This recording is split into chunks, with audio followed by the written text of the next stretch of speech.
There's always,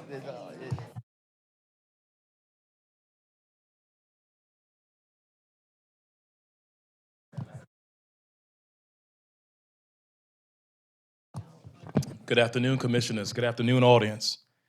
And welcome to the Commission for Historic and Agricultural Preservation. Before I begin, I'd like to introduce myself. My name is Harry Spikes. I'm the chairman, and I would like everyone from my left to introduce themselves as well. Eric Holcomb, Executive Director, CHAP. John Bullock, City Council Representative, CHAP. Jill Dennis, Commissioner. Gary Rodwell, Commissioner representing the Coppin Heights community and Baltimore Preservation Community. Peter Morrill, Commissioner.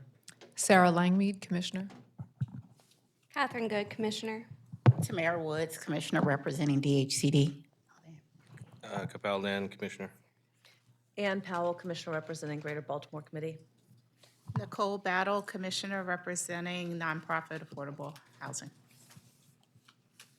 Staff. Lauren Chiswick, CHAP staff. Tyreek Charlouse, CHAP staff. Thank you. And thank you for all who are in attendance today. So today's hearing is very interesting because we're going to do something not unique to Baltimore, but also unique to the commission. A couple months ago, we received conversations from residents and community leaders about the importance of BGE and meters and being in the front of the home and the back of the home, and there's a whole bunch of different point of views. So we decided as a commission is to come together as a group and to make sure that the number one thing we do first is to listen to the community. We have representatives from BGE here. We have representatives from who are representing the community, and we have homeowners who are here as well who would like to speak. What we're going to do is this. I want to share this with you. You'll see I have a big long sheet in my hand. So this sheet represents all the people who wish to give public comment. So for those of you who have been at our hearing before, this is what I do. We give everyone 3 minutes to speak. When I do this, that means you've got 30 seconds left. Very rarely do we have to hit the gavel, but I just want to let you all know that this is a warning sign because we want to make sure that everyone not only gets opportunity to speak, but that we're not here all day, although this hearing is very important to all of us, and we want to make sure that we listen. So this is it. Another thing, too, if you have not signed the sheet and you wish to sign the sheet, just please let our receptionists in the front know, and they'll let us know as well. If you sign the sheet, but then you decided you don't want to speak, if I call your name, just raise your hand and say, I pass, okay? Some more ground rules, too. If your cell phone is on, please put it on vibrate, right? Or put it on silent. If you have to take a conversation, please take it outside. The only other time that I find myself using the gavel is if there's public conversation amongst you all, when there's a presentation of one of the chairmen or chairwomen here are speaking, and that's the only time because we want to make sure that we can hear everyone, but any conversation that you have, please have it outside. So with that being said, don't have to go into the normal spiel that we usually go to share with you all about the context of our hearing, because this right here is a public session where we're listening, and the group here with us today, which is our commissioners, will be listening to you, and we may even ask questions to those who are presenting as well. Other than that, let's begin. The first group that we would like to bring up is Ms. Danielle Goodman from BGE.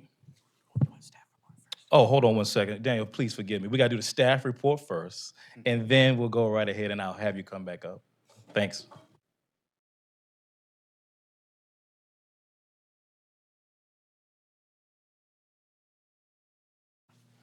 I got the clicker. Good afternoon, ladies and gentlemen. Appreciate everybody being here. And I'm going to move through here hopefully at a good pace that we can understand but get through in a timely manner.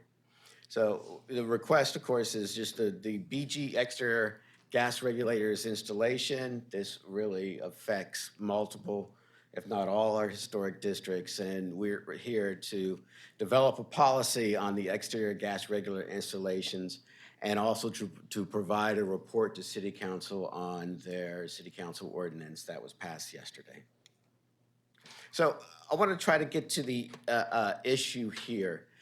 So BGE has a policy to install gas regulators on the exterior of houses in their service area, including local historic districts and on local city landmarks.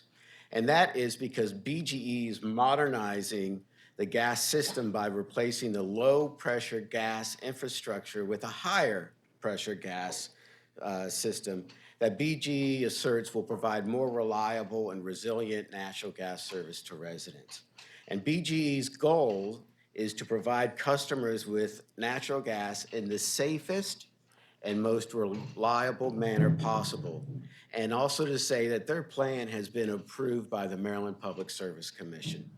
And according to BGE, the upgraded system requires a gas regulator at each property to reduce pressure from the service line to a lower pressure for safe distribution into the building.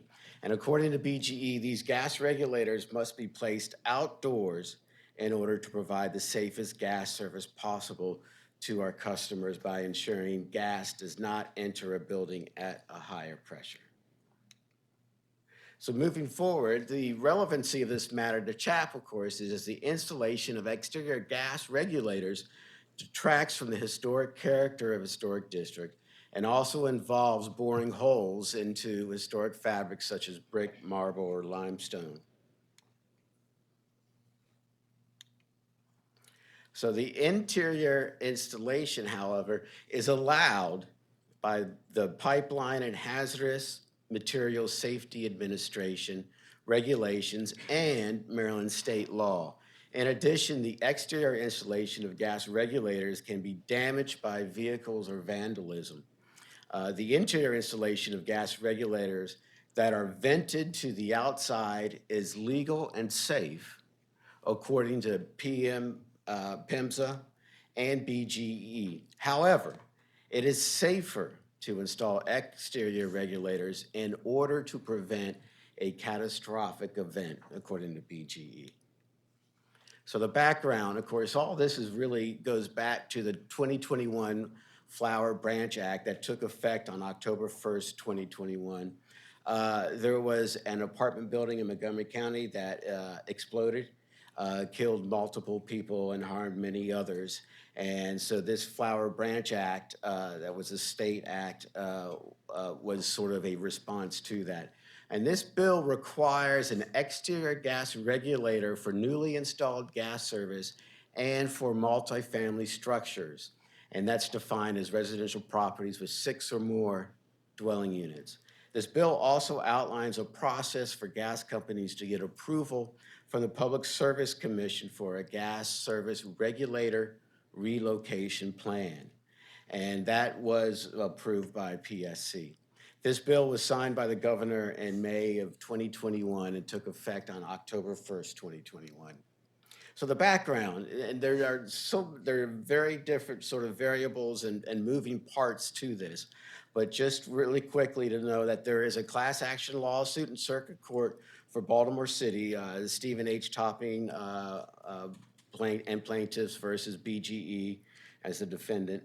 The judge in this case put a temporary restraining order in place that prevents BGE from installing exterior regulators without owner consent. And a court hearing is scheduled for September 2023. We have BGE here and also counsel from this lawsuit here if you need more questions answered about that. Also, last week, the Maryland Public Service Commission held a hearing on October 15th, 2023. At this hearing, they considered testimony from BGE stakeholders, and I testified. In the next few weeks, the PSC will rule on this issue. And in the meantime, they asked BGE to not install exterior gas regulators unless requested by a property owner.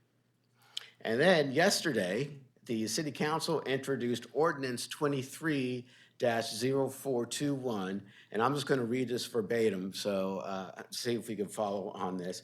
Public service agencies, gas metering and regulation equipment required permits for the purpose of requiring certain public service agencies to obtain a certain permit before installing gas metering or regulating equipment on certain real property, specifying documents to be submitted with a permit application, requiring a public service agency to obtain a property owner's consent before a certain permit can be issued, establishing certain exceptions to these requirements, and generally relating to the public utilities and permits to install gas metering and regulation equipment.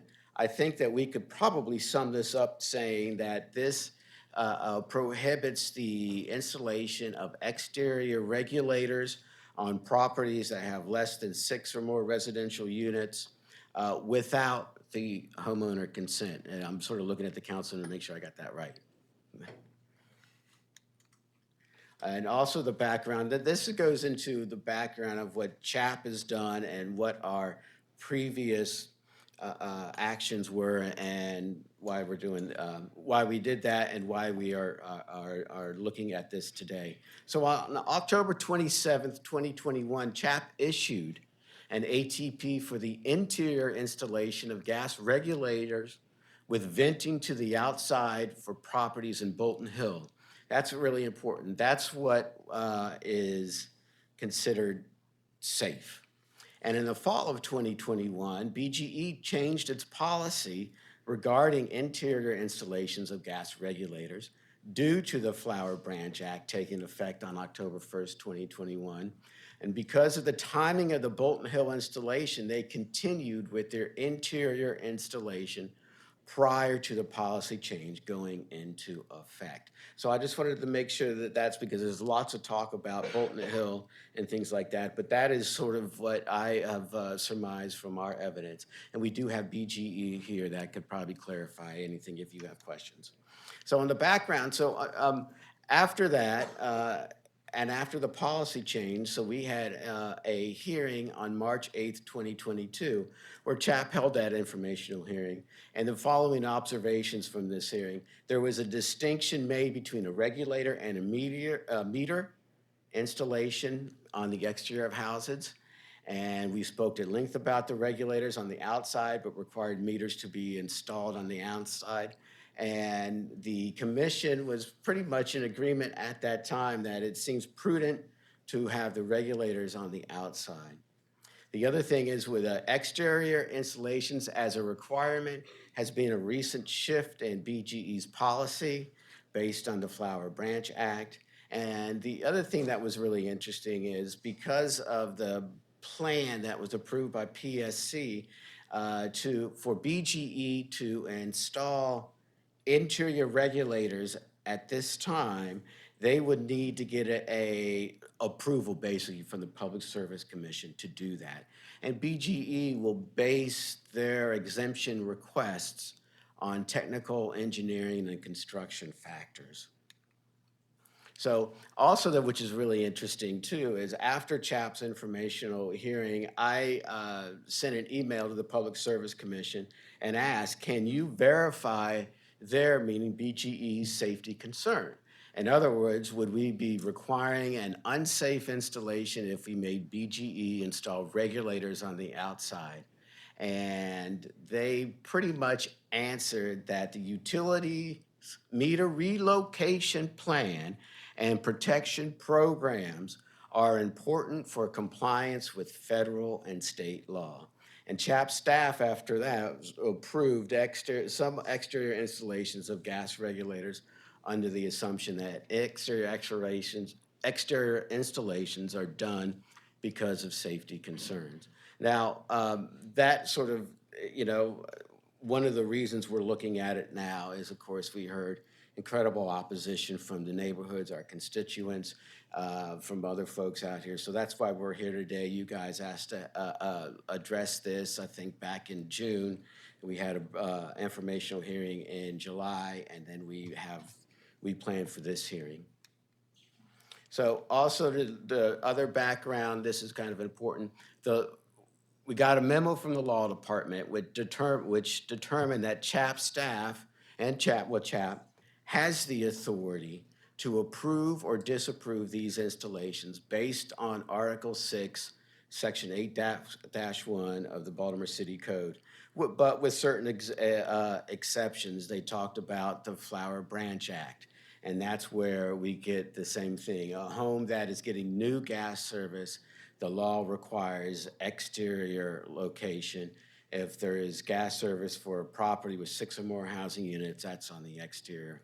Also, our guidelines, section 13-2 states, public utility meters, in this case regulators, and will place utility meters in the least visually obtrusive location available. Where possible, install meters, in this case regulators, on the building interior or on the rear or secondary elevation. That's important as we go to the conclusions. And according to BGE, the regulators should be placed on the exterior of houses in most cases. Exceptions to this rule must be approved by the Public Service Commission. And this may change with the forthcoming rule of the Public Service Commission. We don't know what they're going to say at that time. I wanted to just talk briefly about neighborhood comments. We received letters, emails, testimony from 10 neighborhood associations with local historic districts opposing the exterior installation and representing their neighborhood and their constituents in that neighborhood. And we also received 129 emails and letters of opposition. Now that 129 may be a little bit higher now because I haven't been checking my email, but that's still a lot of folks out there. So let's go to the conclusions here. And I just wanted to maybe slow down with this one. CHAP does not have the authority to determine if the installation of interior regulators is a safety issue. That determination is made by PSC and PIMSA. But according to BGE, both entities have determined that it is safer to install regulators on the exterior of houses. Nevertheless, PIMSA and PSC have determined that interior installations with a vent to the exterior is safe and legal. Therefore, right now, we have a lawsuit, a city council ordinance, and a ruling from the PSC that will directly affect our decision, and CHAP needs to monitor these outcomes. And this is the last piece. Because the exterior installation of gas regulators detract from the historic character of historic districts, does not comply with section 13-2 of CHAP guidelines, and it is legal and safe to install a gas regulator on the interior of homes with a vent to the outside, CHAP should disapprove the exterior installation of gas regulators on properties with less than 6 residential units and properties not receiving new gas service. So here's the recommendations.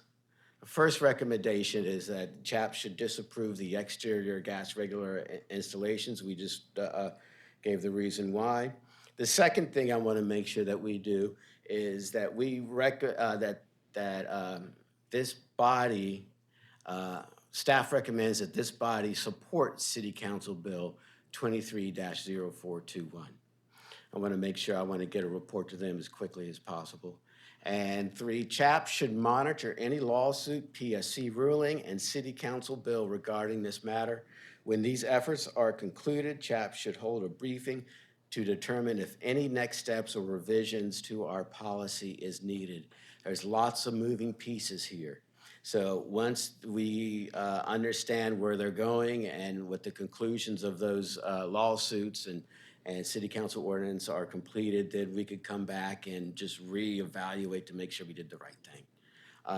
And then the third thing is, the fourth thing is, CHAP should continue to offer BGE support with any cover design for gas regulators. It's something that they're working on now, and it's really interesting because I'm not an engineer, but when I chatted with BGE, they're actually doing experiments on these covers to make sure these covers don't actually explode and become shrapnel. So they're doing to make sure that they have the right way of making these things so it doesn't capture the gas and make it into something that explodes. But once they get done with that, I think that CHAP staff, and they were willing to do this, that we could work with design covers for that. They're going to be necessary, and I'll say this, for properties such as properties in Mount Vernon, Lots of those row houses have more than 6 residential apartment units in it. Bolton Hill may have more than 6 in some of those too. So we will be seeing exterior installations on that, and this may be a way to help mitigate that. I'm done.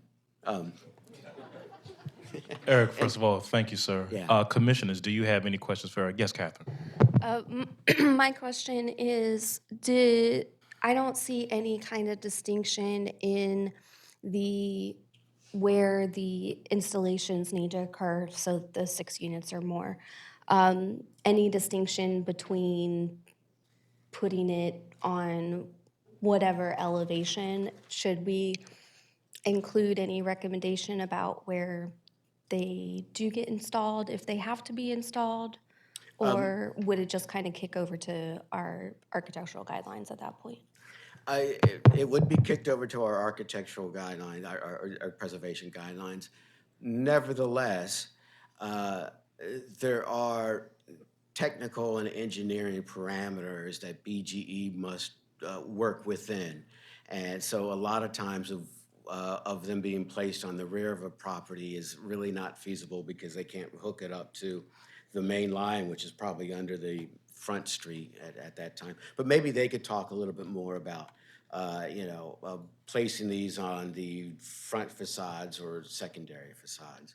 But my understanding is that there are those technical parameters. So most of the only place for most of these on exterior installation would be probably the primary facade. Okay, other commissioners? Yes, sir. I just have a question, but it's probably more towards BGE, but 2 questions. One was, how is the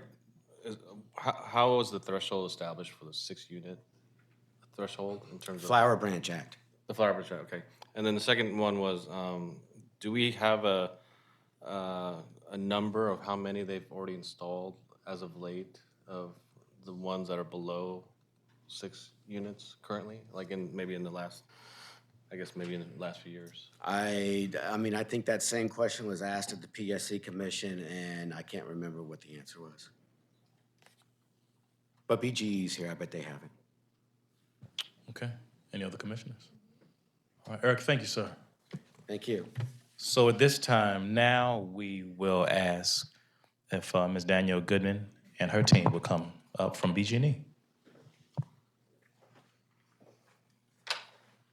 And for your team, when you speak, please give your full name for the record. Good afternoon. Thank you. Good afternoon, Commissioner. Good afternoon, Councilman, and everyone. Right? Okay. So I just want to say thank you. So firstly, Eric, I truly appreciate the background and all of that you gave. You've given a lot of information that we've shared with you, so thank you so much for capturing that, and a lot of the same education that we have shared with the community as well. So I want to thank everyone for inviting us today to the special hearing on the placement and the policy development as you work through that of the gas service regulators in Baltimore City. We welcome the opportunity to discuss this important safety issue with you in the context of preserving historic homes throughout the city. BGE has worked to bring safe and reliable energy service to these communities for more than a century, and we continue to do so. We wholeheartedly understand the pride our customers have in their homes, and we do not take their concerns lightly. The external installation of gas regulators is part of a commitment of safety, a commitment that requires us to evolve our best practices anytime we identify an opportunity to improve, have that be large or small. Our position is and always has been rooted in safety for our customers and the communities we serve. Anything said to the contrary of that is simply untrue. As you know, as Eric has also said, the NTSB recommendations following the investigation of the catastrophic Flower Branch incident in Montgomery County and the enactment of the state law requiring the installation of outside regulators on multifamily dwellings and all new construction, BG has made the decision to move forward with the revised gas construction standard requiring regulators to be placed on the outside of dwellings when feasible. As we reflect on the gas incidents which have had the most catastrophic on our system, most of them are linked to the release of natural gas inside of structures, accumulating, igniting, and resulting in an explosion. To address the risk of internal gas leaks, it is prudent to remove equipment which has potential to contribute to internal gas leaks from the structure so that any equipment failure can be guaranteed to vent to the atmosphere. I stop there and I just want to say everything that I'm saying is the utmost about our safety. Additionally, by locating gas pressure regulators in an outdoor location, high pressure gas is prevented from ever entering the home. If a leak were to occur on a high pressure line inside a home, it would cause the space to fill with gas at a much faster rate, which would reduce the amount of time a resident has to take action for emergency responders to arrive on site and to make the situation safe. Accordingly, external regulators remain the safer option. Over the last few years, even prior to BGE revising its standards, we have shared our position on high-pressure gas equipment inside of customers' homes. BGE is not the only utility installing outdoor regulators as part of their system upgrades. These devices are essential for safety and efficiency. Furthermore, our safety practice is consistent with other Mid-Atlantic gas companies regarding outdoor gas regulator installations. Delaware, Pennsylvania, and DC. Each have statutes that require outdoor regulators and placement of this gas equipment. In fact, 80 to 90% of regulators in our country are placed outside. As CHAP develops a gas regulator policy, works with City Council to do so, we ask that you remember that BG puts safety at the forefront of our work and our responsibilities. We pride ourselves on having a culture of safety and continually researching and developing ways to improve our systems to prevent catastrophic incidents. We would not be revising our standards to require external gas regulators if we did not think it was the most and safest course of action for our customers and communities. The question we face is, when things go wrong, is it safer to have the high-pressure gas equipment in an indoor environment where gas can accumulate and eventually present the risk of combustion? Or is it best to have high-pressure gas equipment on the outside of structures where it can vent freely and dissipate safely? It is better, it is safer to have high-pressure gas equipment outside of structures. As you may have observed in the recent PSC, Public Service Commission hearing, not a single agency or technical expert has come forth to say that inside regulators were safer. OPC, PHMSA, NTSB, GTI, and BGE, if you guys don't know what those acronyms are, I'm gonna have my subject matter experts tell you, are all advised the PSC that regulators are safer inside. We appreciate CHAP's interest in looking carefully into these matters, but we respectfully request that CHAP await the decision from the Maryland Public Service Commission before moving forward with any decision of its own. I'm going to ask my colleague, Kevin Nelson, to also come up here.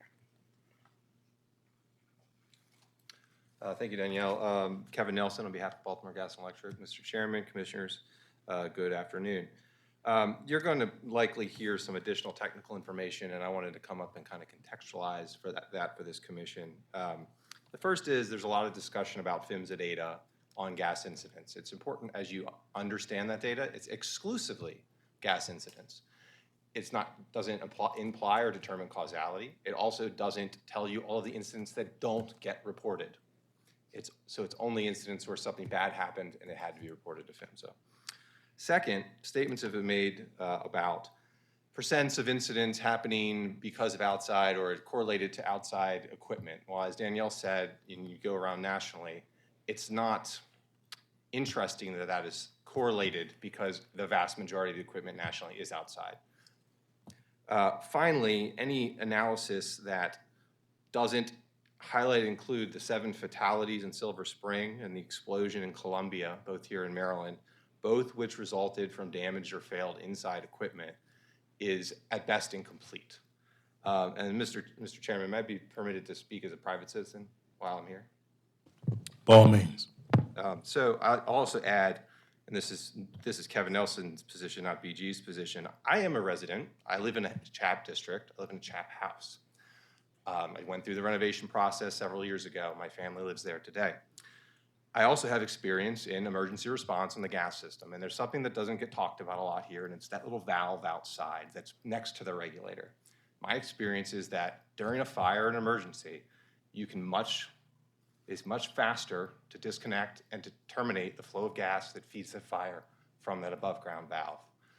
I also have, from my connections with the industry, have heard some of the stories that came out of Flower Branch and that apartment. And there was a family, to my understanding, where the parents were able to get out. The fire department was unable to turn off the gas, and the parents stood outside while their children died in the fire. So I would request the commission consider my position as a parent and citizen in this as well. Thank you for your time. Thank you. Of course you can. Commissioners, do you all have any questions for BGE?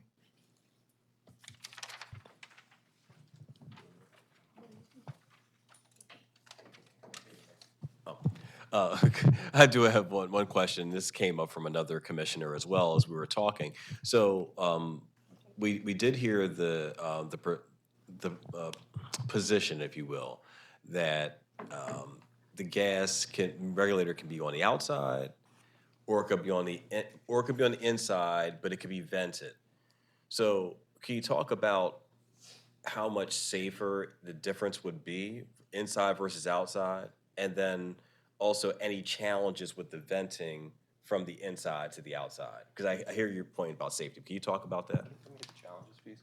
Yeah, so a really interesting point from a construction perspective is that there has to be a hole through the building either way, either for the gas to come into the building, right?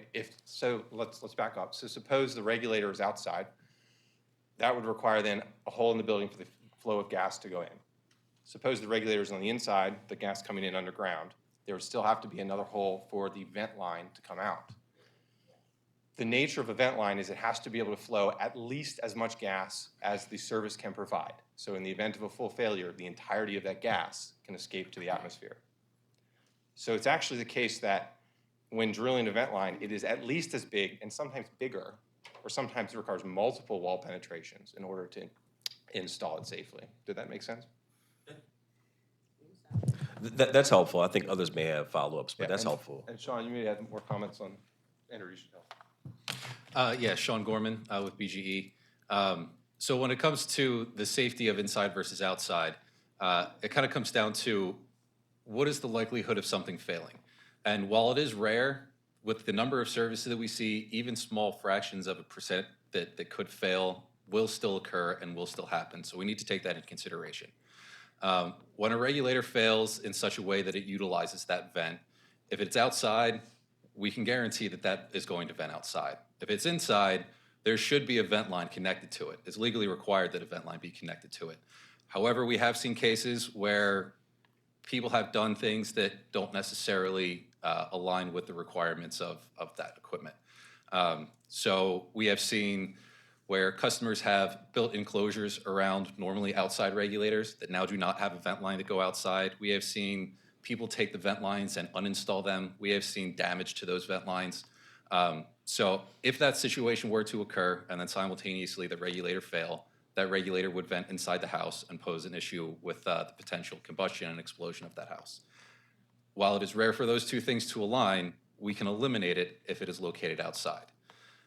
So those are the compare and contrast of what the safety issue is between the two. We can put guards and mitigations in place, but those do not give you a guarantee.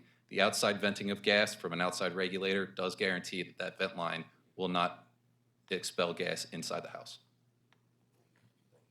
Yeah. Does the vent line, is it connected to some sort of exhaust fan? There's on the no inside? fan. It's just a passive pipeline. Okay, so it's just any gas that gets into the interior of the building has an opportunity to come outside, but it's not directed to the outside. Is that right? When the vent line's installed, it's It's directed to the outside in that there is a boundary that does not let the gas cross into the interior unless something has gone wrong, unless it's been cracked. So it is a closed system of sorts where the It's- interior regulator is It's connected in initially, yes, it's initially constructed as a closed system. Over time, things can change though, depending on what actions are taken. May I explain by exhibition? So.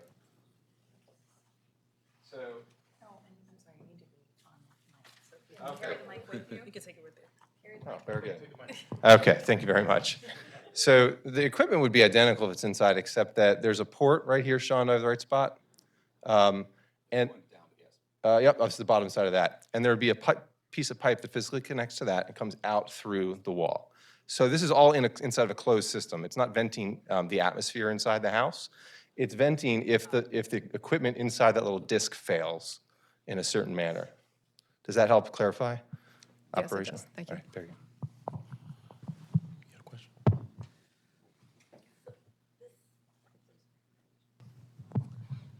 So this exhibit might be helpful, but I don't understand. Are you telling me you can't, like, you started to talk about where the shutoff was and that that's safer on the outside, and I don't understand why having an interior regulator would mean that you had an interior shutoff, that those two things had to travel together, because it seems like your shutoff would be on the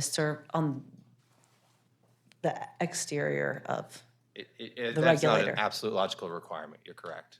Okay. You could conceptually build So something where your the show- argument about the shutoff valve does not really count because that could be outside regardless of where the regulator is. It can be in two configurations. It can be as shown there. It can also be in a curb Yeah, frame, right? Which sure. in my position would be that is much harder to access and verify shut off during an emergency. Both of which are exterior options. Both of those are exterior, yes. And then a further comment, should you have a valve as displayed here, you would then need a further wall penetration for the vent line to come back out. So you would have the pipe coming out of the ground, the valve, the pipe going into the wall, and then you would have another hole somewhere in the building for the vent line. So it actually adds another Just element to of construction. clarify, there are two holes in the building, one for the service coming in and one for the vent coming out. If the regulator's inside, in all cases, there are two. Some, typically, on these types of properties, the existing underground entrance would be used, so only one would be visible on the outside. I just had two questions I want to ask you. One, ever since I was a kid, I always saw, gas lines in the front of the street. My question is, has there ever been conversations amongst BG&E where there's been construction with gas lines behind the house? Would you all put the regulators behind the house? So that's my first question I want to ask. And if there hasn't been any conversations, just tell me. But if there is, I just want to know. Yeah. In this environment, I'll just say it would be very difficult, potentially legally implausible. There's real estate issues and all kinds of other things like that. So I'll just say no for a simple answer. But if you wanted to go into a deeper discussion, there's a lot of factors there. Sure thing. And finally, I want to ask, with the gas meters, have you all had conversations about tampering? Because the first thing I saw when I look at that is like, hey, if someone's talking about shut-off valves, what's to prevent someone with a very big wrench or ratchet to turn it and shut off a valve or shut off gas to a homeowner, or vandalization? So I just wanted to ask that if those conversations exist. In terms of emergency response and that risk of tampering, of just shutting off the flow of gas, that is a public safety trade-off, access versus security, right? Okay. And our position is that the access argument outweighs the security argument. In addition, Sean, you want to talk about the regulator operations? Yeah, and I'll also say that the location of an outdoor shut-off valve is a legal requirement that must exist for emergency response. When it comes to the regulator, just to clarify, you do mean regulator, not meter? Yes. Well, excuse me, sorry if I hit the wrong button. From what you just pointed out to me as to where the exhaust would come out, and correct me if I'm wrong, is it a mechanism that you could use a ratchet or use a wrench and turn it in the case of an emergency? So firefighter comes, they know the house is in jeopardy. Do they have the wrench to do that? And that's my question. Yeah, Okay, so is that same wrench accessible to the public? yeah. Okay, Crescent wrench. that's all I want to know. Yeah, okay, thanks. And then, I'm sorry, I think there was another piece of your question in terms of tampering with the regulator itself. Oh, yeah, I mean, I think you guys answered, unless you want to expound upon it some more, but go ahead. Yeah, well, so we were talking about the valve. When it comes to the regulator itself, the regulator that we use for single-family homes only has a certain range that it can be, turned up or turned down. The maximum level of that range is still within the service parameters that we provide on the low-pressure system. It's still within the normal operating parameters of a customer's home. On the lower end, it can be dialed down to a lower state, but as we're talking about the shutoff valve, which is legally required to exist outdoors, the same sort of tampering issues would exist one way or another, whether the regulator is inside or outside. Okay, thank you, thank you. So we have 3 commissioners. Get you first. Sean Gorman.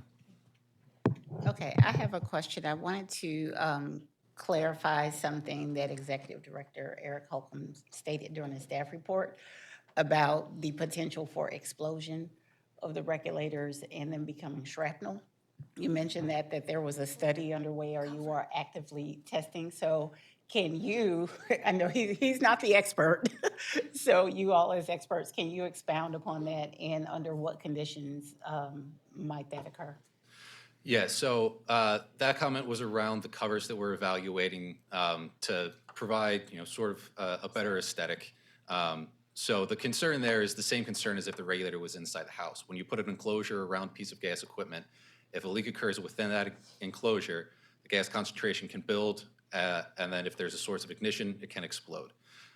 So if there is a cover around these regulators in that situation were to happen, the testing that we're conducting now is to ensure that that does not introduce an additional hazard to the public.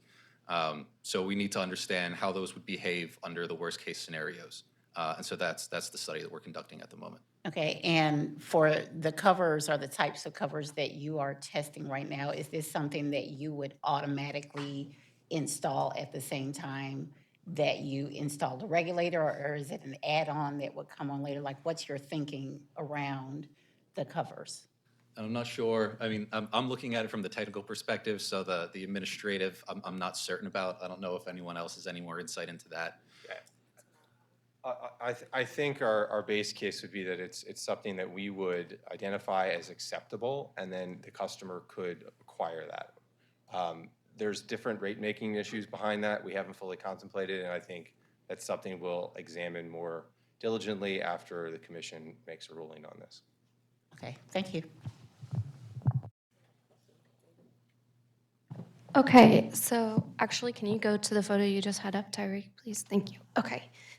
I want to make sure I'm understanding the parts correctly, and I know this is small, sorry, people in the audience, but to me, it looks like this one and this one are a little different. It looks like kind of this piece is missing from that one. Maybe it's just because it's a tiny photo, but that was just something I saw. I didn't know if there's a difference between the two of them. Because this has more stuff and this has less stuff. So based on what Technically. I can see, That's accurate. yeah. So based on what I can see, and I don't know this location specifically, but the way that this would typically come about is that the one on the left that has the more stuff, as you mentioned, is serving more than just that house. The gas line goes in and then it goes to a neighboring house. And so to accommodate that larger load, there needs to be different equipment installed in that case. When it's only supplying a single house, It's more like it's that. yeah, it's able to be a more compact installation because there's less gas that needs to flow through it. So how common is it for single family occupancies? Because I know things can be weird in the city. How common is it for more than one address to be served by a entrance where it would need this kind of setup as opposed to that kind of setup?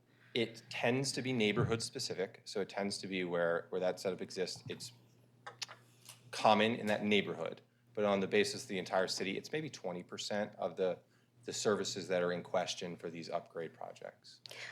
Okay, so then in this photo, is this an interior or an exterior vent, or maybe it's too small to tell? Oh, it's exterior. So I mean, Okay. the vent is just a piece of pipe that Is this- attaches to that disc this regulator. piece? Yeah. Okay, so when you're looking at this kind of setup, so is it this piece that's actually the vent, or it's just, it comes down off of this, and then is this piece actually the shut-up valve? I want to make sure I understand Sure, what these yeah. pieces There are are. 3 individual components that you can see in the picture in addition to just pipe, right, and fittings. The first, as you come off of the sidewalk, is the valve. It's This just one. it's a ball This valve. is it where it gets shut off? That's your emergency shutoff. Yep. Okay, so that piece always has to be outside. There has to be a valve outside, either there Okay. or in a frame in the street. So you'll see as you walk around the city, these little discs or square Right. iron things that say BGE It has or to be gas. here, or it has to be down in here? Yep. Okay. As you go up, the second thing is the pressure regulator. That's the job of that device, is to control the pressure downstream into the customer's home. The third device on top, that is a pressure relief valve. So because of the higher flow potential of these, Sean can correct me if I'm wrong, but a vent line can't fully relieve the failure of it, so you need a second device that provides supplemental pressure relief in the event of a full failure. Okay, so for this piece, this larger piece here, is that part of this discussion where this piece goes inside or outside?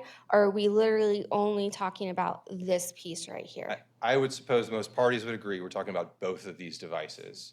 Okay. And both of them would require a vent line to the outside if they were placed indoors. Okay, and sorry, one last thing, where the transitions from high pressure to the low pressure gas for the home, where does that happen in this assembly? That happens around the circle. So the circle is the regulator, and it looks like the pipe comes in, and then the circle tees off, and then the pipe goes past it. Can you see that? So, yeah, so when you don't have that because you don't serve multiples, how does that occur in this setup? It occurs in the same way. So a pipe comes in, and then you can kind of see a T that looks like that's where the regulator, the circle, comes off. Sometimes it's a 90, sometimes it's straight through, but it's at that pipe connection where the circle connects to it. That's where the pressure goes from high to low. Okay. When it comes to the one on the left that's serving multiple customers, the pressure change happens right there, yes. The relief valve is downstream of that. So if the regulator were to be located inside, both of those pieces of equipment would also be located inside. They both require a vent line to be attached to those in the case that the emergency needs to relieve the pressure.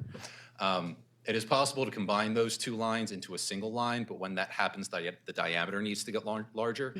And so, like Kevin had mentioned earlier, it is possible that in those situations, you would expect to have a larger hole required to be bored through the wall to accommodate the vent than you would need for the gas line post regulator to pass the gas into the interior. Okay, so then if the pressure change happens kind of in this little T zone, and the vent is after it, so it's venting on the low pressure side, am I understanding that correctly? Or does So it kind of in- come off the same place? So in a failure, the low pressure side is not quite as reliable. There's what's called an orifice on the inside that prevents pressure from being too high under those flow conditions. And it's because of that we need the additional external relief valve for those cases where there's a higher flow, or there's the requirement for a higher flow of gas. So the vent itself on the regulator does see the high pressure. It's possible that is pure high pressure that would come out of the regulator's relief valve. But there is a breakdown mechanism that second external relief valve would see a lower pressure. That it would be something between the high pressure of the main and the low pressure that is supposed to get to the house. And with those 2 pieces of equipment, that's what is used to ensure that no unintentional high pressure makes it to the customer's appliance. Okay, thank you for that patient explanation, because, I've just been trying to understand what even the pieces and parts, because, of course, I'm not going to say, what's safe, what's not safe, but to understand what pieces can kind of be distant from each other versus what really need to be next to each other, and then to properly understand the concerns about the high pressure versus the low pressure and what that difference is. So thank you. I have one more question. Tariq, can you do me a favor? Go to the slide that has the picture right there. Thank you, brother. I'm seeing the gravel. I see that you guys bust up the ground. Well, let me say, constructed the ground. Let me say that. Why, or have there been conversations as to how come that couldn't have been in the ground? The reason I'm asking that is because, you know, water shutoff valves I've seen in the ground. There's an electric, I've seen electric under the ground as well. So my question is, were there ever conversations about possibly putting that entire unit, since you did, you know, go underground theoretically, have that in the sidewalk, right? Now, I know it wouldn't, if a fire came and a truck, you know, a car was there and it's over the hole, then of course a fireman can't pick a whole car. I mean, they could. I mean, they're firemen, they're supermen, but that wouldn't be feasible. But if it's in the sidewalk, it's accessible. So my question is, was there any conversation about that? Yeah, the simple answer is corrosion. The parts are made out of metal, and if you put them underground, they're going to be subjected to accelerated corrosion. Most of the other parts of our gas system that we're building at a customer street distribution level are actually plastic, so they're not subject to corrosion. That's sort of the simple answer. And when we think about why electric and water and other things, well, by definition, electrical components are insulated, so corrosion can't happen in the same way. And water has water in it, so it has a different just trade-off in terms of managing corrosion than gas. I'll have his hand up. This is a small question. I'm just curious on whether it's interior and exterior, how does that affect the customer, you know, cost-wise, capacity-wise? Is there any difference between the two? No. So we're doing this work as part of a total system upgrade, and I think this is an important point to understand the context that we have here. Appreciating that this commission's focus is on the historical and the architectural piece. Understand that this is being done out of a program to rebuild, in essence, the entire system in the oldest parts of Baltimore. So we're doing it from the ground up, and these new devices are therefore required. The customer's expense for this comes through their normal bills as part of the regulatory rate-making process. So we make investments, we go to the Public Service Commission. The Public Service Commission authorizes our rates, and those are passed on to the entire rate base as deemed by the commission. So no change, there's no change? Not on a customer-by-customer basis. Oh, sorry. That's a whole nother public safety commission here. Tyreek, would you please go back 2 pages? Oh.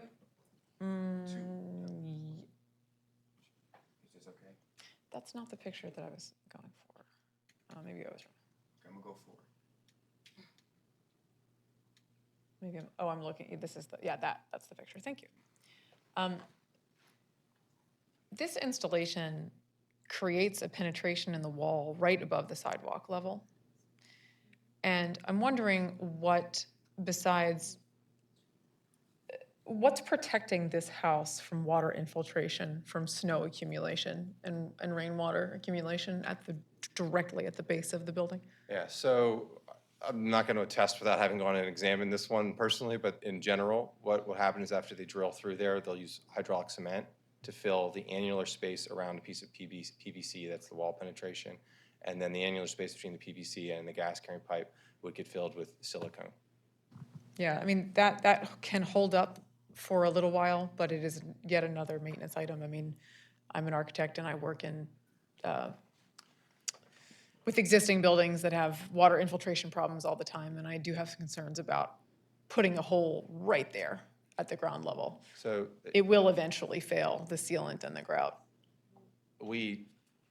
I'll say we struggle with these choices as well, and think about this building where the joist lines would be, and to make the penetration above the joist lines, we'd have to take pipe through whatever's in the first floor of that home.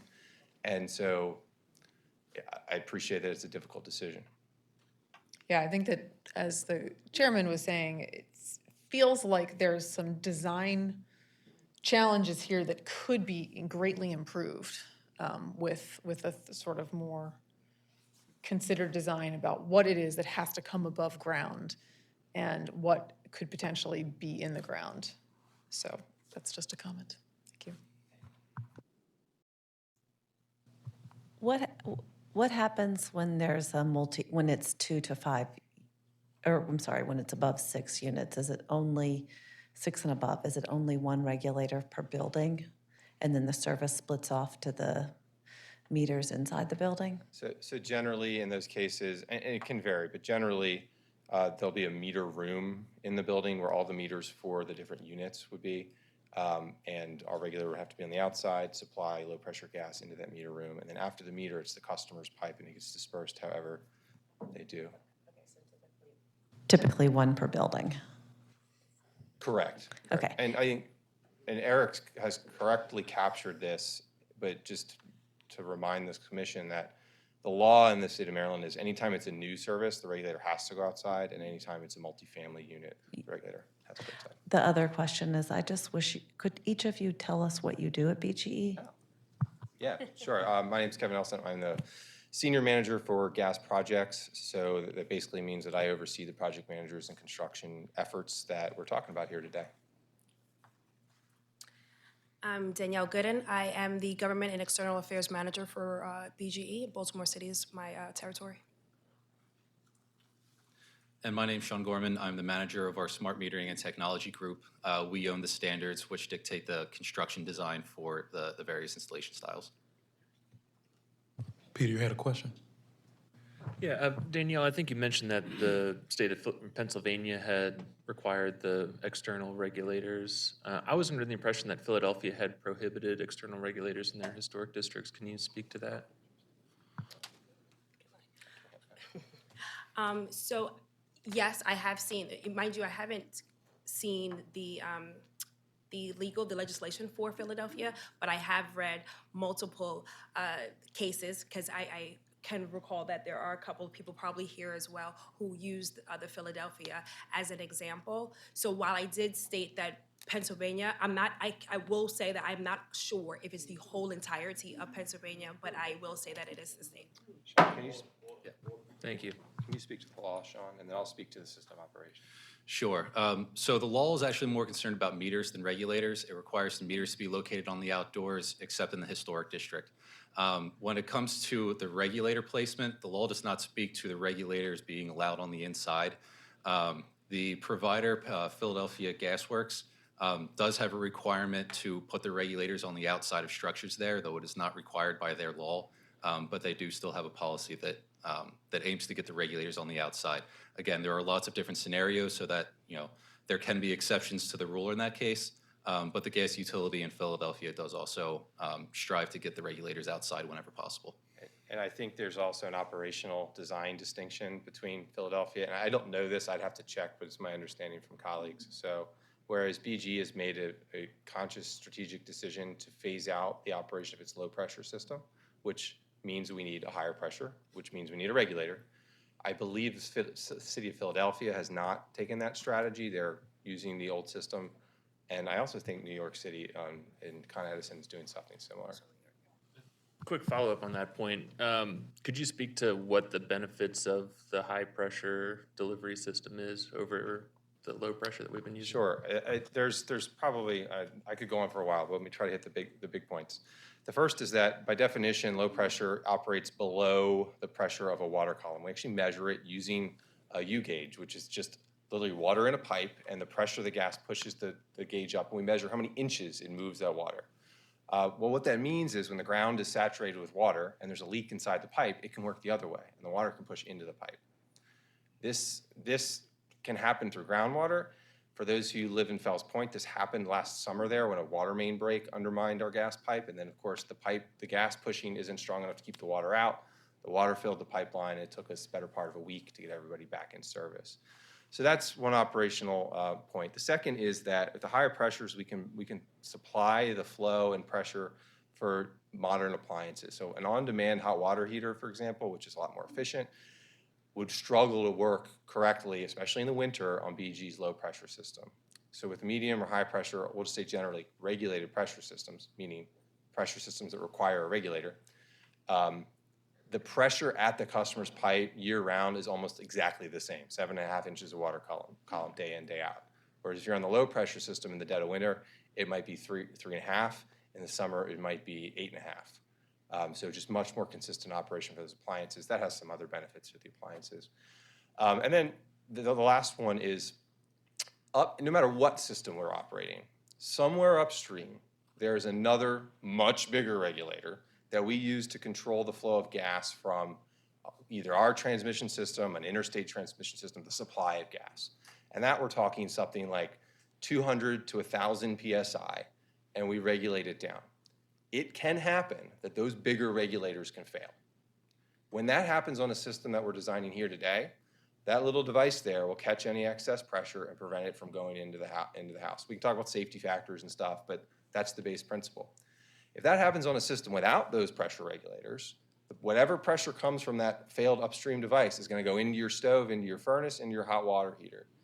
This occurred in Andover, Massachusetts some years ago. I'll say anecdotally, it burnt a big chunk of the town down. What kind of happens operationally is if you have any pilot lit appliances, you just got that little flame. Well, that little flame at 1/4 of a PSI is a little flame. Well, you give it 50, 60, 70 PSI, now it's a source of ignition of things inside the house. BGE has seen failures on our upstream regulators. It's a thing that has happened. And so we're conscious, as Sean described, this kind of matrix of probabilities. Engineers talk about the Swiss cheese model, right? If I have these things that can happen in the first layer, I want to have a device on the next so it can't happen. If you line up all the pieces of Swiss cheese, eventually you get to a place where there's no path through. Hopefully that analogy made sense to everybody. But this is one of the elements. Installing these regulators at the very end of this is one of the elements in that model of pressure safety that we're working to implement. Okay. Catherine. Okay, 2 follow-up questions. One, following up on Sarah's point about pipe penetration low to the ground, but also about your position about corrosion of the metal pieces. Even when you're not necessarily penetrating the building low, but you still have the pipe coming out. On the architectural side, we see deterioration all the time of these elements at the sidewalk, especially because of salt during the winter. And so metal, I would think would have the same struggle. And so I guess that's one question about, I don't know if that's been looked at versus corrosion that you see when it's in a sidewalk cavity, but isn't actively getting salted every winter. So that's my first question. And then I have one after that, but if you want to answer that one first. So I'm going to go back to my corrosion training. I was trained as an engineer a long time ago. So the first thing is the piece of pipe coming out of the ground. If you look at the exhibit, up into the valve, the metal there is not the gas carrier. There's a piece of plastic inside of that. So that could corrode completely away before you'd have a gas leak. The second piece is the valve, what's it made out of, Sean? Is it galvanized steel? In most cases, yes. Yeah, so the valve is specifically designed to be more corrosion resistant. Why is that? Well, because it's of emergency responders to the last line of defense. If we get there and there's an issue, that needs to work, right? The pipe after that, let's talk safety factor. I think it's the same pipe we're using there at 1/4 of a PSI industrially can be used for hundreds of PSI, right? So the amount of corrosion it takes before you get to a dangerous situation is a lot. It happens, but let's be clear, that does happen. But what we're talking about when we talk about inside regulators versus outside regulators is not to address the risk of minor leaks in our system. We're contemplating what happens when these fail that can result in catastrophic consequences. And that's the difference in the risks analysis. Yeah, understood. So my second question, this is actually a perfect picture for, on BGE's side, when you put out a contract, I don't know if it's performed in-house or if it's subcontractors, but what is the requirement on the BGE side as far as putting back the way that it was when you dig it up, right? Because obviously here I have I have a sneaking suspicion that this does not comply with BGE's contract. I'll guarantee you this is not how we finally But left then, it. like, Yeah. for example, if we go to the picture that has the brick sidewalk with the brick that was put back, yes. So like here, it's close, but it's still different. So this might comply, but I guess my question is twofold. What is the requirement from BGE as far to the contractor for putting materials back the way they were? And then second is, if that's not done sufficiently, what's the recourse for a property owner to say, hey, BGE contractor, you need to fix it, and how is that handled? So let's start with the first picture. What you're looking at is a temporary restoration. We have to put something back that's passable to the public until we have time to bring in the cement trucks or bring in the masons or whatever it is. I'd submit to you that's just not how we leave neighborhoods, and I can present lots of evidence. In general, I would say our engagement with your organization over the years, and Mr. Holcomb in particular, is to assure, in part, and Eric can speak for himself, that the restoration that we put back is, I'll use the word prudent in maintaining the historical character. We can't match everything, right? We can't, but we will go get bricks from time to time, made in special batches and things to match it. We will save cobble, I've been corrected before, it's not cobble, it is Belgian block. We will save Belgian block as we excavate it, and you'll see us stage it. Sometimes buy a home, usually we'll take it off-site, and then our paving contractors will bring it back and do our best to put it back. I'm pretty proud of our record in that respect. I can see this and see your concern, but I can walk you down Bond Street where we did work earlier this year, and I can tell where the trench lines were. You can if you look hard, but by and large, we put it back with similar material in the way we found it. And of course, we'll take guidance and feedback about our performance. I've got one last question for you. Hypothetical.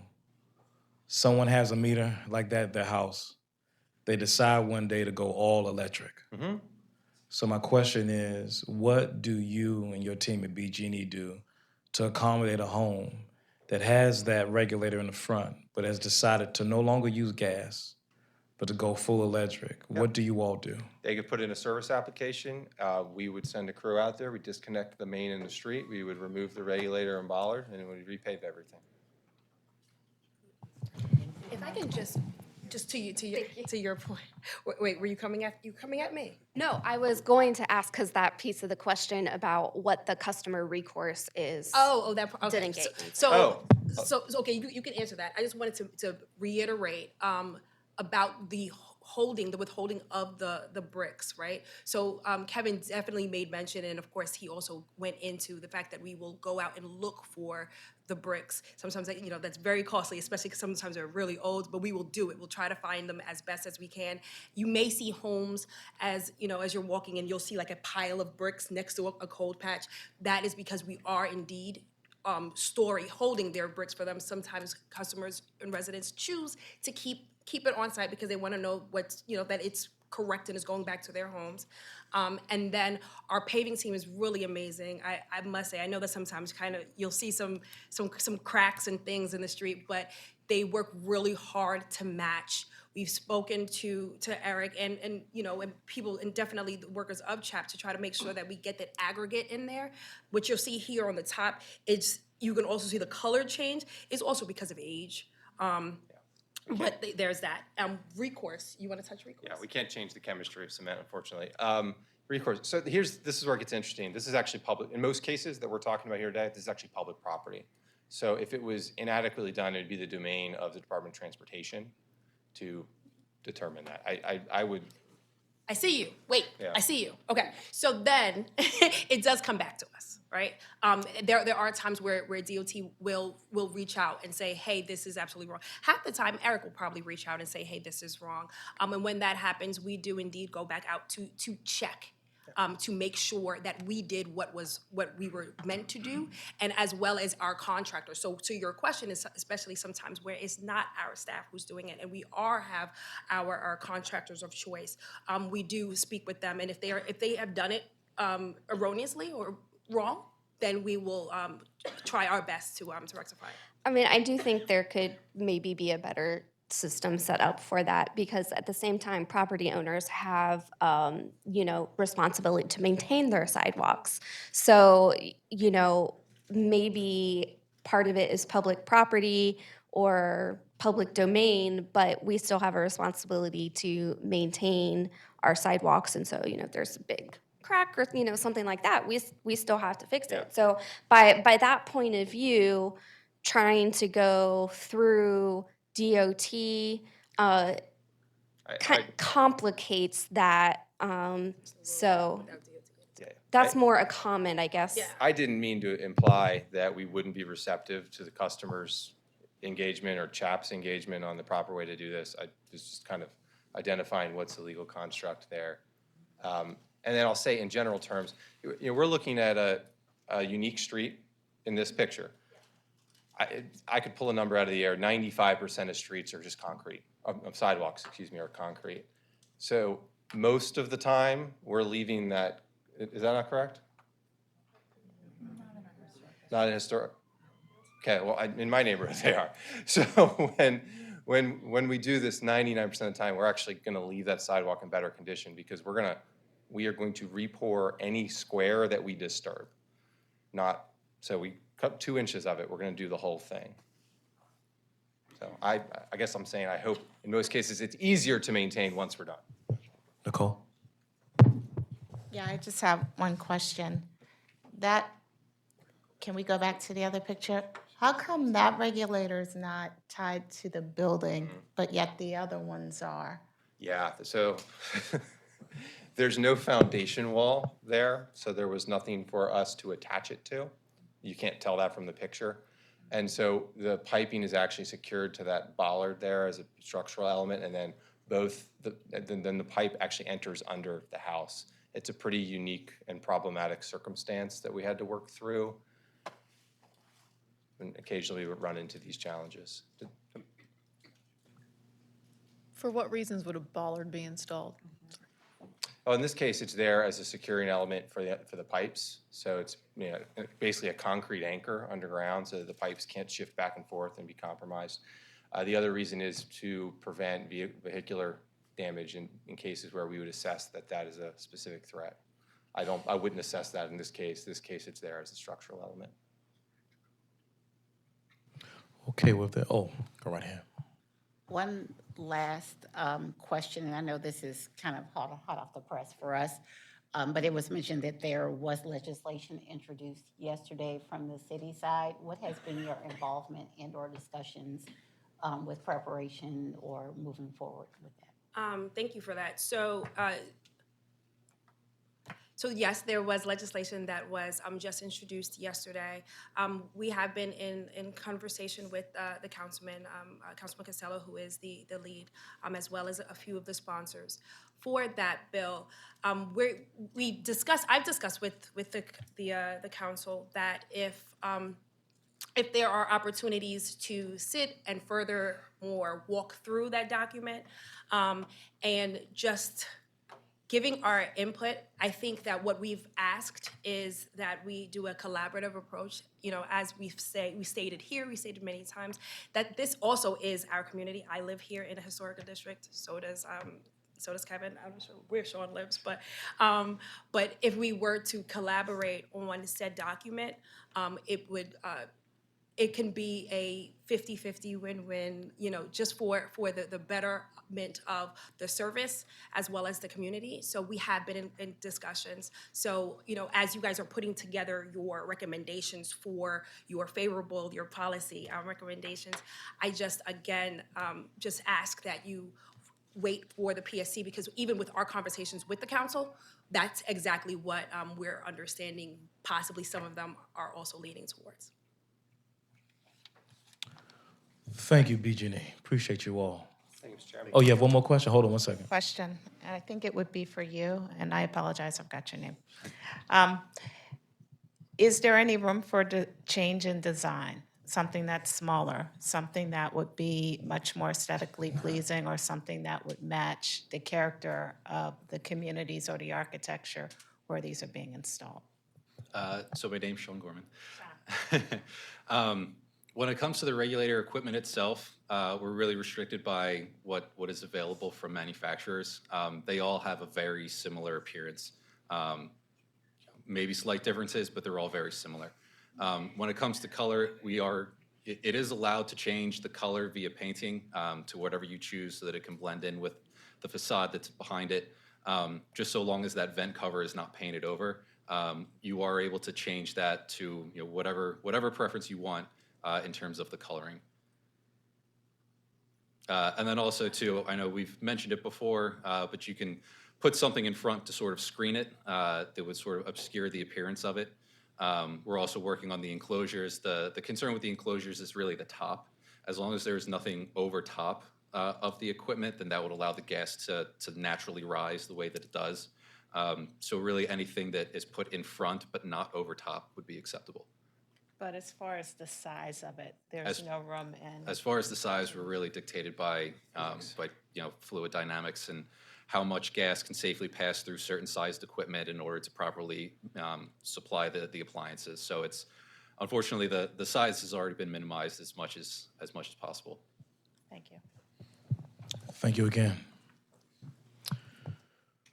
So next on our agenda, we have Mr. Tharu Vignaraja. Chairman, can we talk about potentially asking them questions? I know Director. What I would like for you to do, you give your brief presentation. Yep. And then I want to make sure I give the commissioners opportunity to ask you questions if need be. We have some slides too.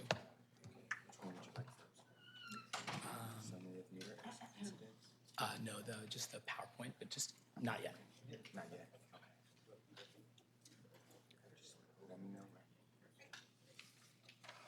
May we proceed? Yes, sir. Thank you, Chairman. Give your full name.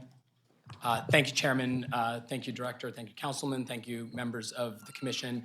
My name is Tharu Vignaraja. I previously served as Deputy Attorney General for the state of Maryland. I've never appeared before you, so please forgive me if I am unfamiliar with the customs and norms, but I will do my best to try to follow what I think I've seen.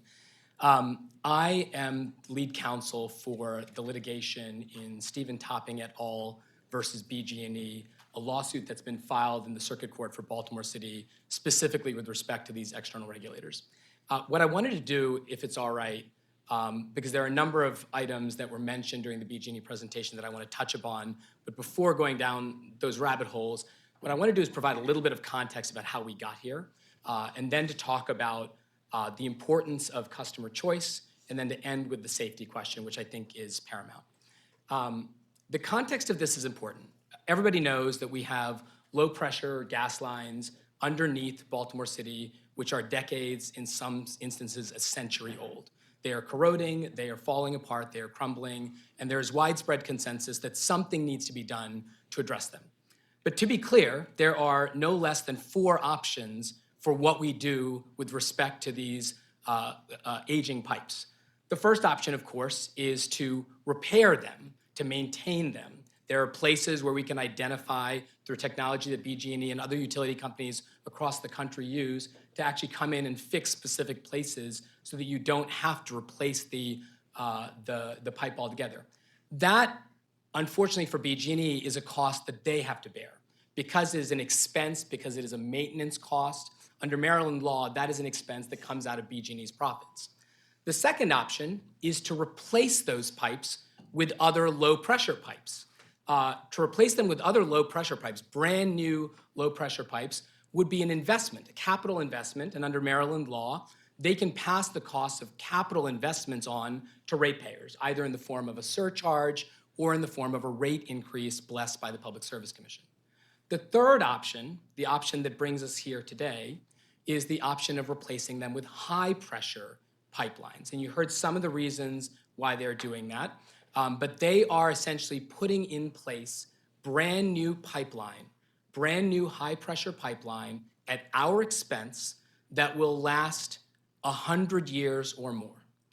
These pipes this natural gas infrastructure that they are putting in place will outlast and outlive everyone in this room, even as Maryland has made commitments to try to phase out natural gas in the next decade or so. And the fourth option, of course, is to migrate away from natural gas towards electrification. That, of course, comes with its own costs and its own hardships, but those are the four options that are available. The option that necessitates regulators, internal or external, is a business decision that BGE has made. They've decided not to repair and maintain. They've decided not to go with low pressure. They've decided not to migrate towards electrification. They've decided to go with the option that requires regulators. And I think that's important because I think it explains a little bit of why communities across Baltimore, in ways that I have never seen, are outraged, frustrated, and united with respect to BGE. I looked back at many of my clients a number of times and just said, calm down, because I think they were prepared to jump out of their seats at some of the examples and illustrations that BGE claimed. And I fear for your sake that they're still gonna come up here during their 3 minutes and tell you example after example of where sidewalks remain in disrepair years after the installation, where no notice whatsoever was provided to a community before they came in and dug up the streets and put in these regulators, where they threatened to cut off gas service and in a number of instances actually cut off gas service as a way of forcing families to accept these regulators. And for the longest time, they got away with it, with all due respect to my colleagues from BGE, because they told everyone one of two things: that it was required by law and or that it was for the sake of safety. They've dropped the first one because Flower Branch only applies, everybody is crystal clear, to multifamily dwellings with 6 or more units. They've dropped the claim that the PIMSA required it. The National Transportation Safety Board, after Flower Branch, did make a recommendation, but that recommendation, what they didn't tell you, was not adopted by the Pipeline and Hazardous Materials Safety Administration, the federal agency that has final say with respect to safety, with respect to the 2.6 million miles of natural gas pipeline. They did not adopt the NTSB's recommendations. Instead, what they did was they said, if you're gonna put it internally, here's what you have to do. You have to have an external vent. They absolutely were comfortable with that. And if you're gonna put it externally, you have to put it away from roadways, from driveways, from garages. You have to prevent it. This is in the language of the federal regulation. You have to put it in a place where it is not susceptible to vehicular traffic, corrosion, and other factors related to external placement. Those factors are real. Those factors have been recognized by the federal agency that has the laws in place. Otherwise, we would all be required to have external regulators. That's not what the federal agency said. They did not adopt, and for good reasons that we'll talk about in a moment, the recommendations of the NTSB. That was just a recommendation that BG&E trots out all the time because National Transportation Safety Board also has safety in its name, but they are not the ultimate say on that particular question.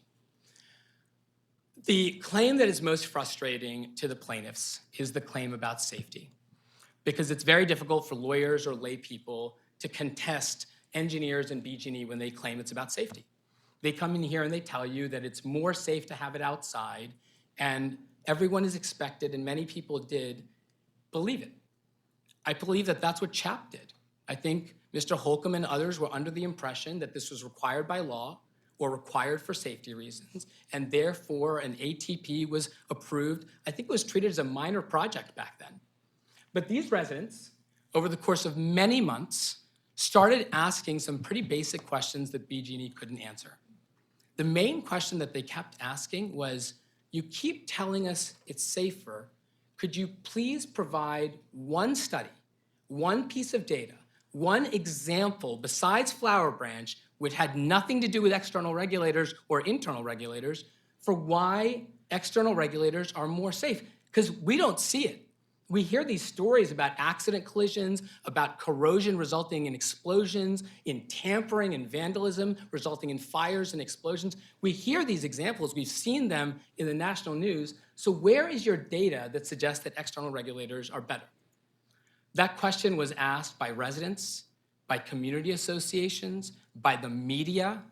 The Baltimore Banner and the Baltimore Sun both published articles in the past 6 months where they indicated that they had asked BG&E for studies, for science, for data, and they've provided nothing.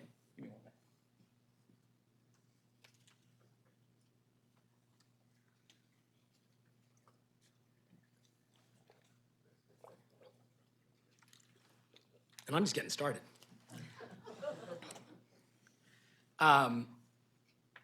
In light of that, residents and community associations started to organize. They petitioned their representatives, they petitioned BG&E, and they were not getting anywhere. I was a prosecutor and then I was a partner at a DLA Piper. I'm not a lawyer by day. I'm doing this pro bono. They reached out to me because they said, we can't seem to get any traction. Is there anything that we can do legally? The legal action that we have filed is not based on safety. And let me be crystal clear about this. If these residents actually believed, if they, any one of them had been persuaded that external regulators are safer, they would not want internal ones. If they really thought that BG&E was right about this, this paradigm of it's unsafe to put it inside, but all these privileged homeowners in these historic districts just want it for aesthetic reasons, that is the frame that BG&E presented. The true frame, in our view, based on the research, based on the data, based on the science that I will share with you, is that this is a way for them to reduce their costs, to make infrastructure investments that will outlive every single one of us, and to shift liability for these incidents from them to others, to motorists, to homeowners, to home insurance companies, to the residents themselves.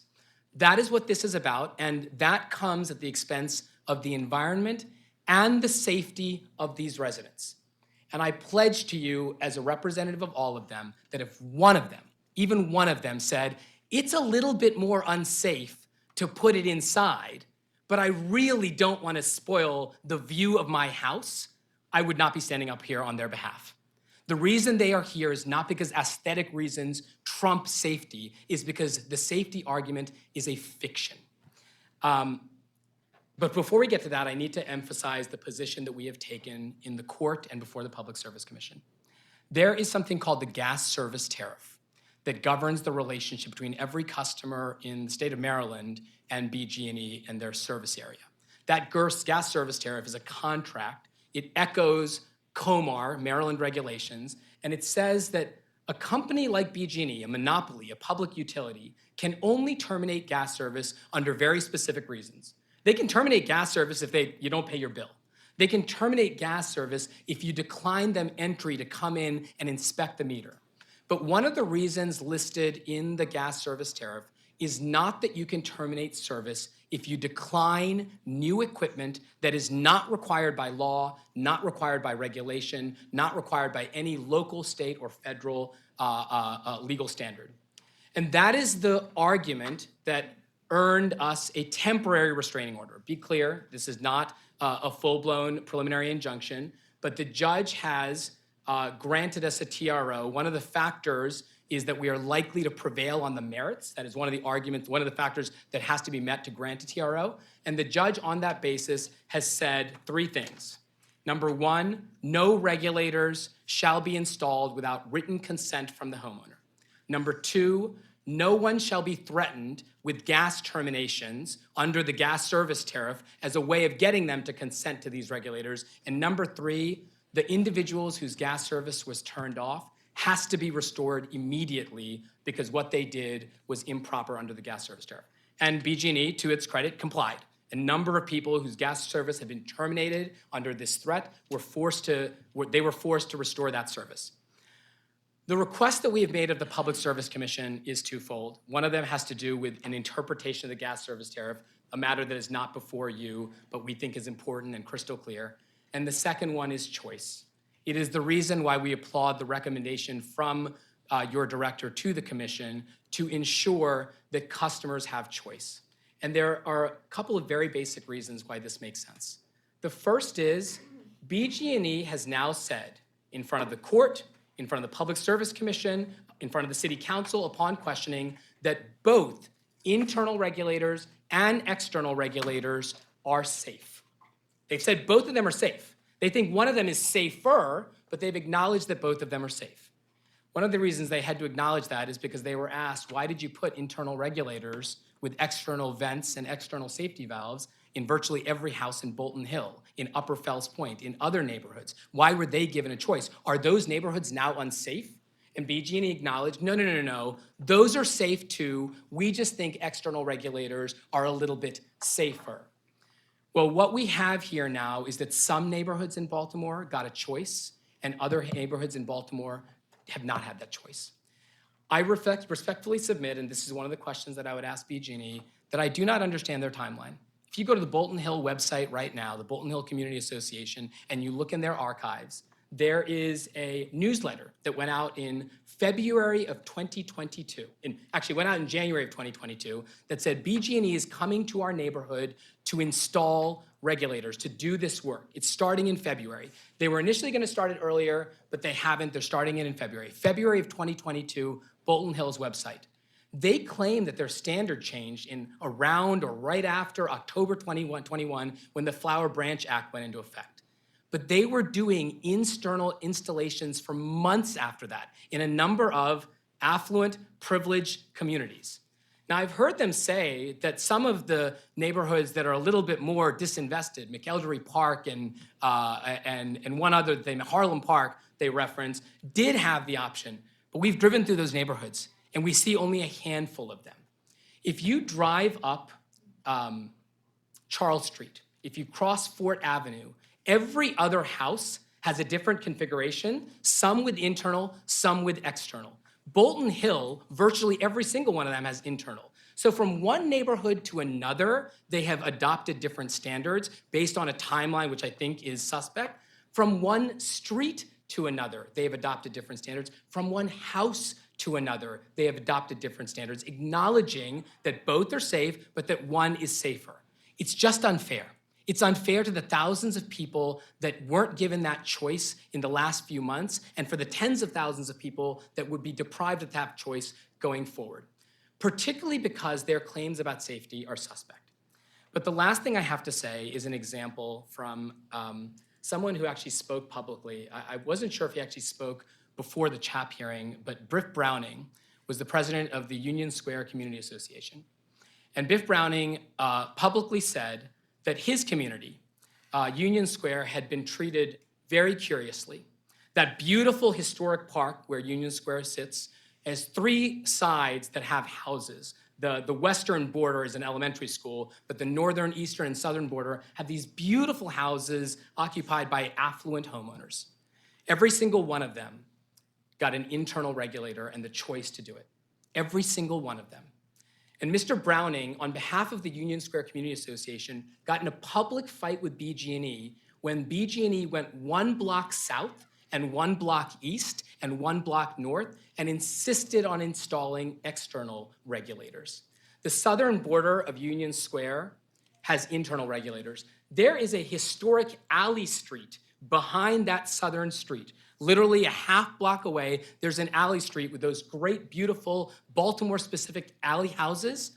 The sidewalk is 4 feet long, and the street is 1 car length wide.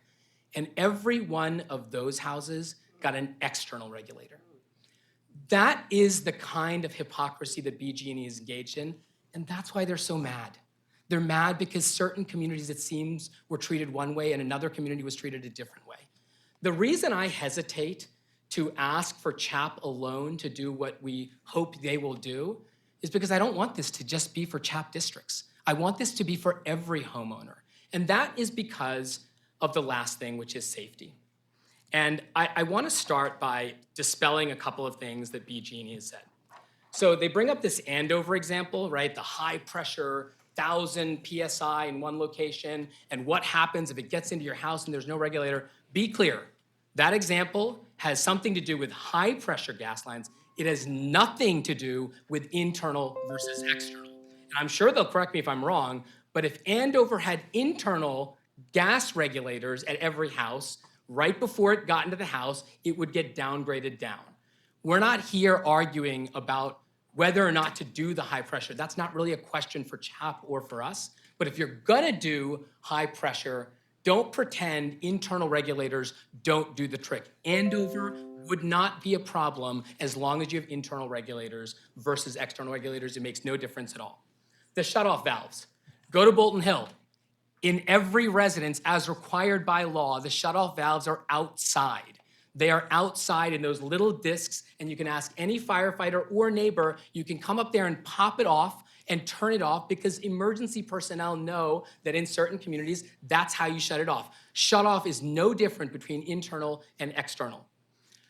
Corrosion. Corrosion. What's amazing to me about corrosion is that each of the problems that can happen outside are a problem that BGE doesn't have to worry about.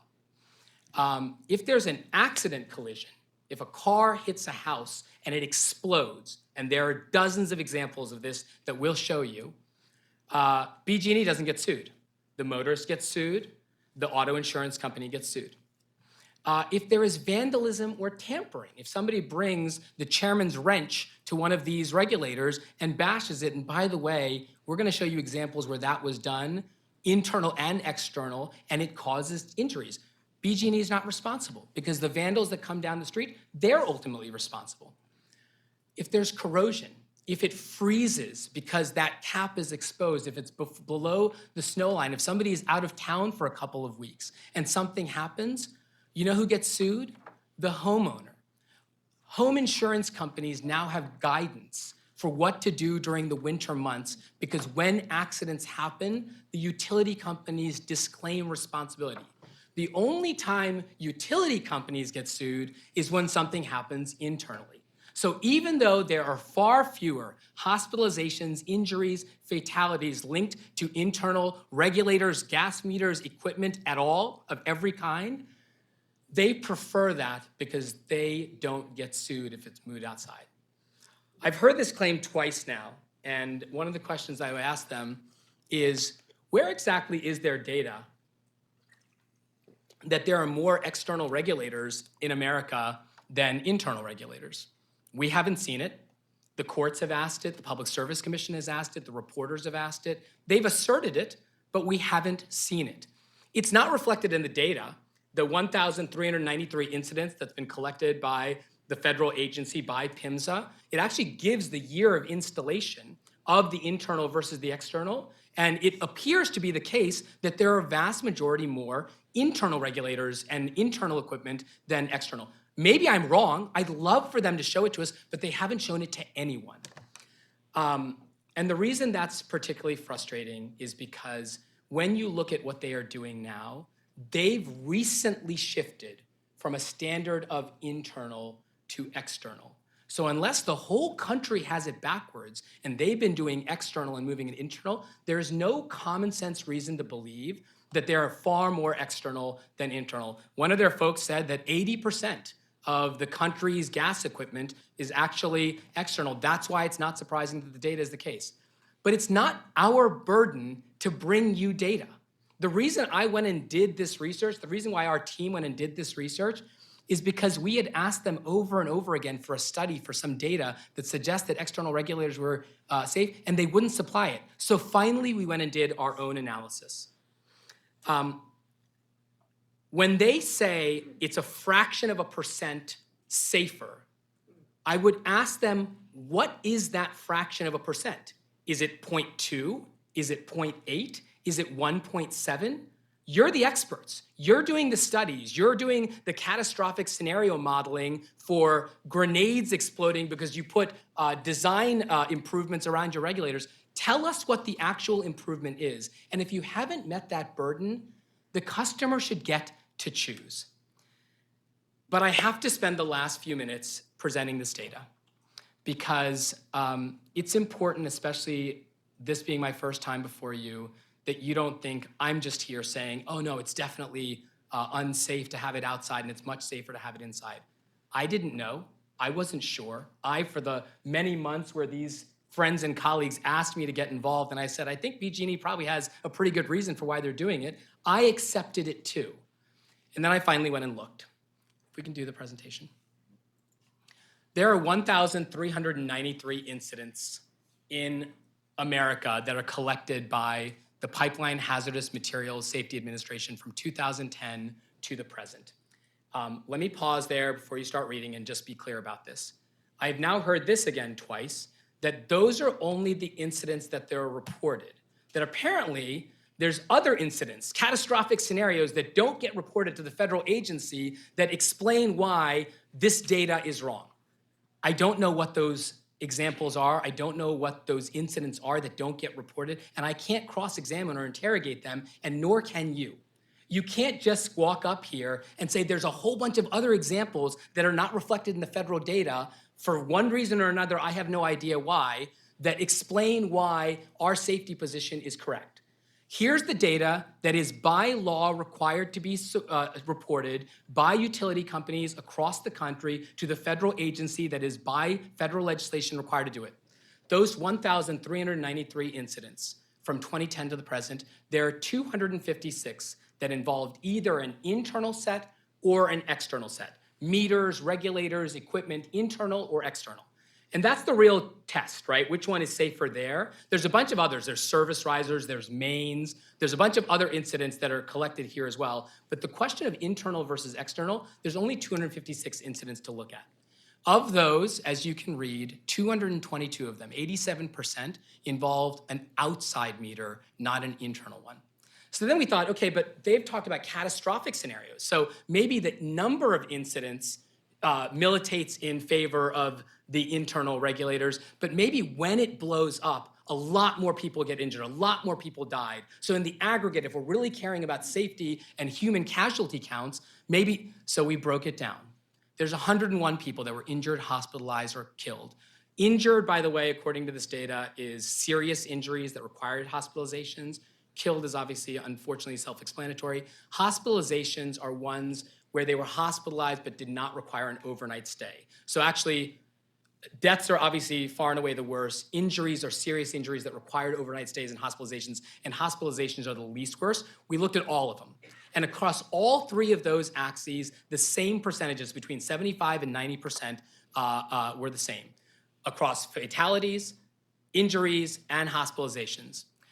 So then one of the things that Mr. Nelson and others had told the city council a few weeks ago, I appreciate that they're not making this claim now because I'm hoping I've convinced them, that they said, well, this isn't really a gas explosion problem, it's a traffic safety problem. Look at all these examples of cars going really fast and hitting a wall.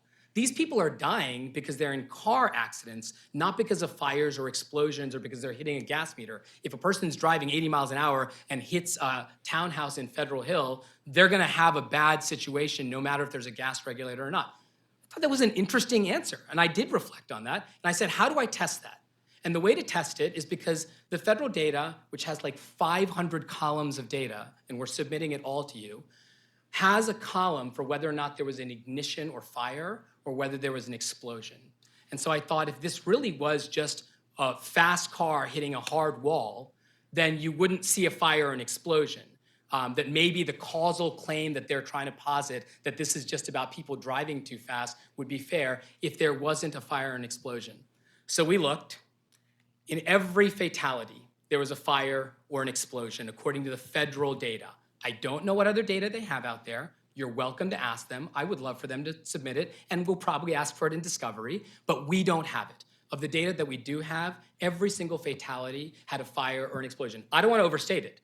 The fire or the explosion may not have been the cause of death, but we have no reason to believe that it wasn't a contributing factor because every single one of them had it. Just look over the slides for a second. So this just repeats in graphic form, and you can keep this, the information that I've shared about the overall breakdown. Across fatalities, across injuries, across additional hospitalizations, 74, 81, and 82% were linked to external regulators. And whether it's the cause of fatality or the cause of injury, the cause of the additional hospitalization, fires and explosions in the graph on the upper left were involved in every single one of them. 100% had a fire and or an explosion. Of the injuries, the 67 injuries, there were 10%, 7 of them, that didn't have a fire or an explosion. So that might have just been because they were driving fast. And of the most modest ones, the additional hospitalizations, it's a little bit more equal between fires and explosions. Bottom line, people are getting really badly hurt. And I'm gonna show you two last things. Can we go to the data table first? I'm providing this to you because you guys are a commission. You're not a single judge, and you guys can dig into this as you see fit. Can I borrow the mouse, sir? Thank you. So we've provided this entire thing to you. I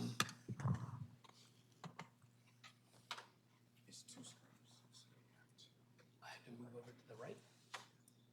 Am I there yet? Doesn't work on the black. There we go. So this spreadsheet, which we've submitted as evidence to you, starts with raw data. This has 1,393 rows, and it has like 500 columns. Literally, it goes on forever with every single factor that utility companies are expected to report across all of these various axes. You can look at them if you want. What we try to do to make it a little bit easier to understand is this table, which focuses on very specific categories.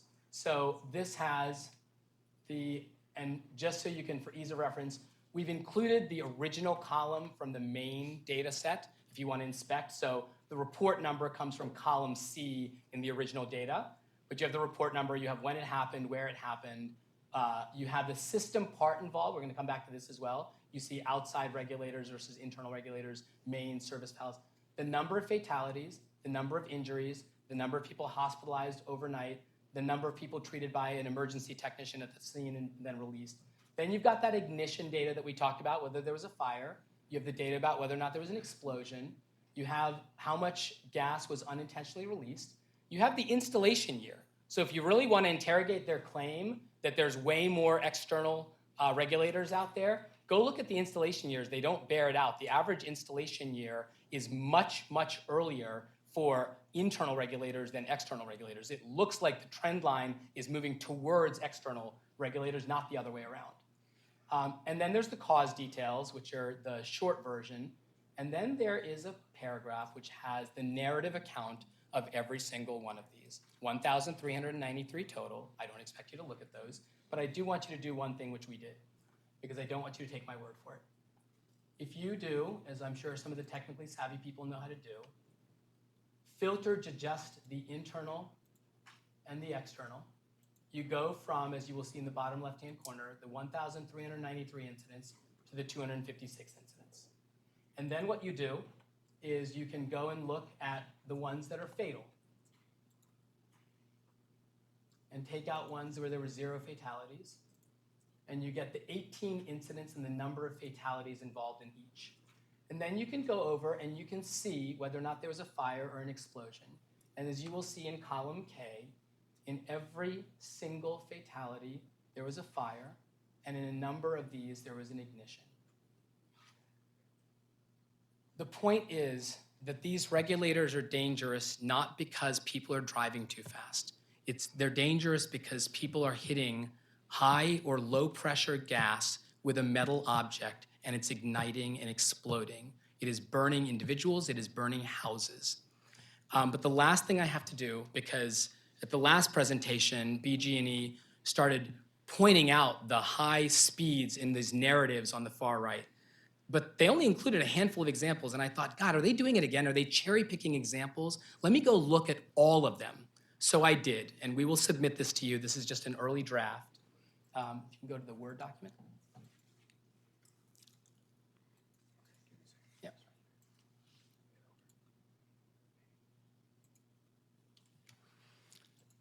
So, yeah, thanks.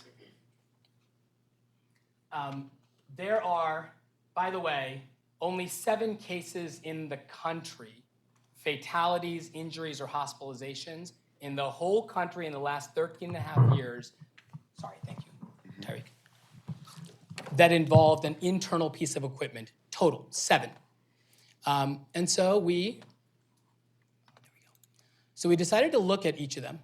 And under each of them, we've put a simple code, internal versus external, the date, where it happened, whether there was a fire and explosion. The 002 is the number of fatalities, the number of injuries, the number of hospitalizations. So 002 means 0 fatalities, 0 injuries, 2 hospitalizations.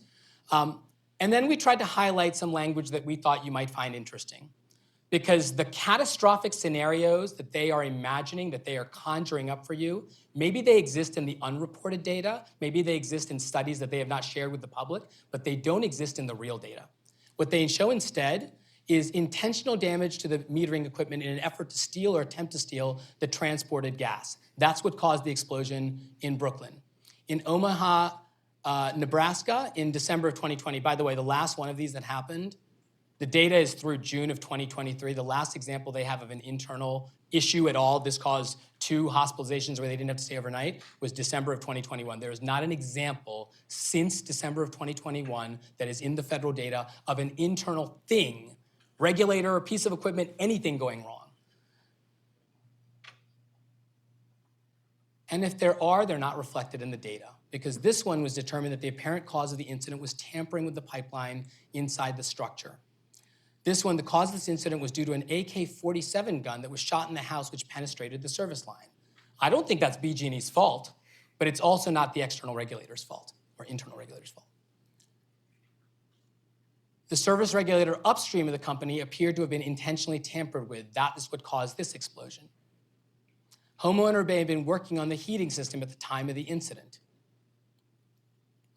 Fire was caused when one of the squatters lit a match which ignited leaking gas originating from gas piping removed from the head of an incinerator meter. The gas meter, inlet valve, and associated piping were all removed by an unknown person on an unknown date prior to the fire.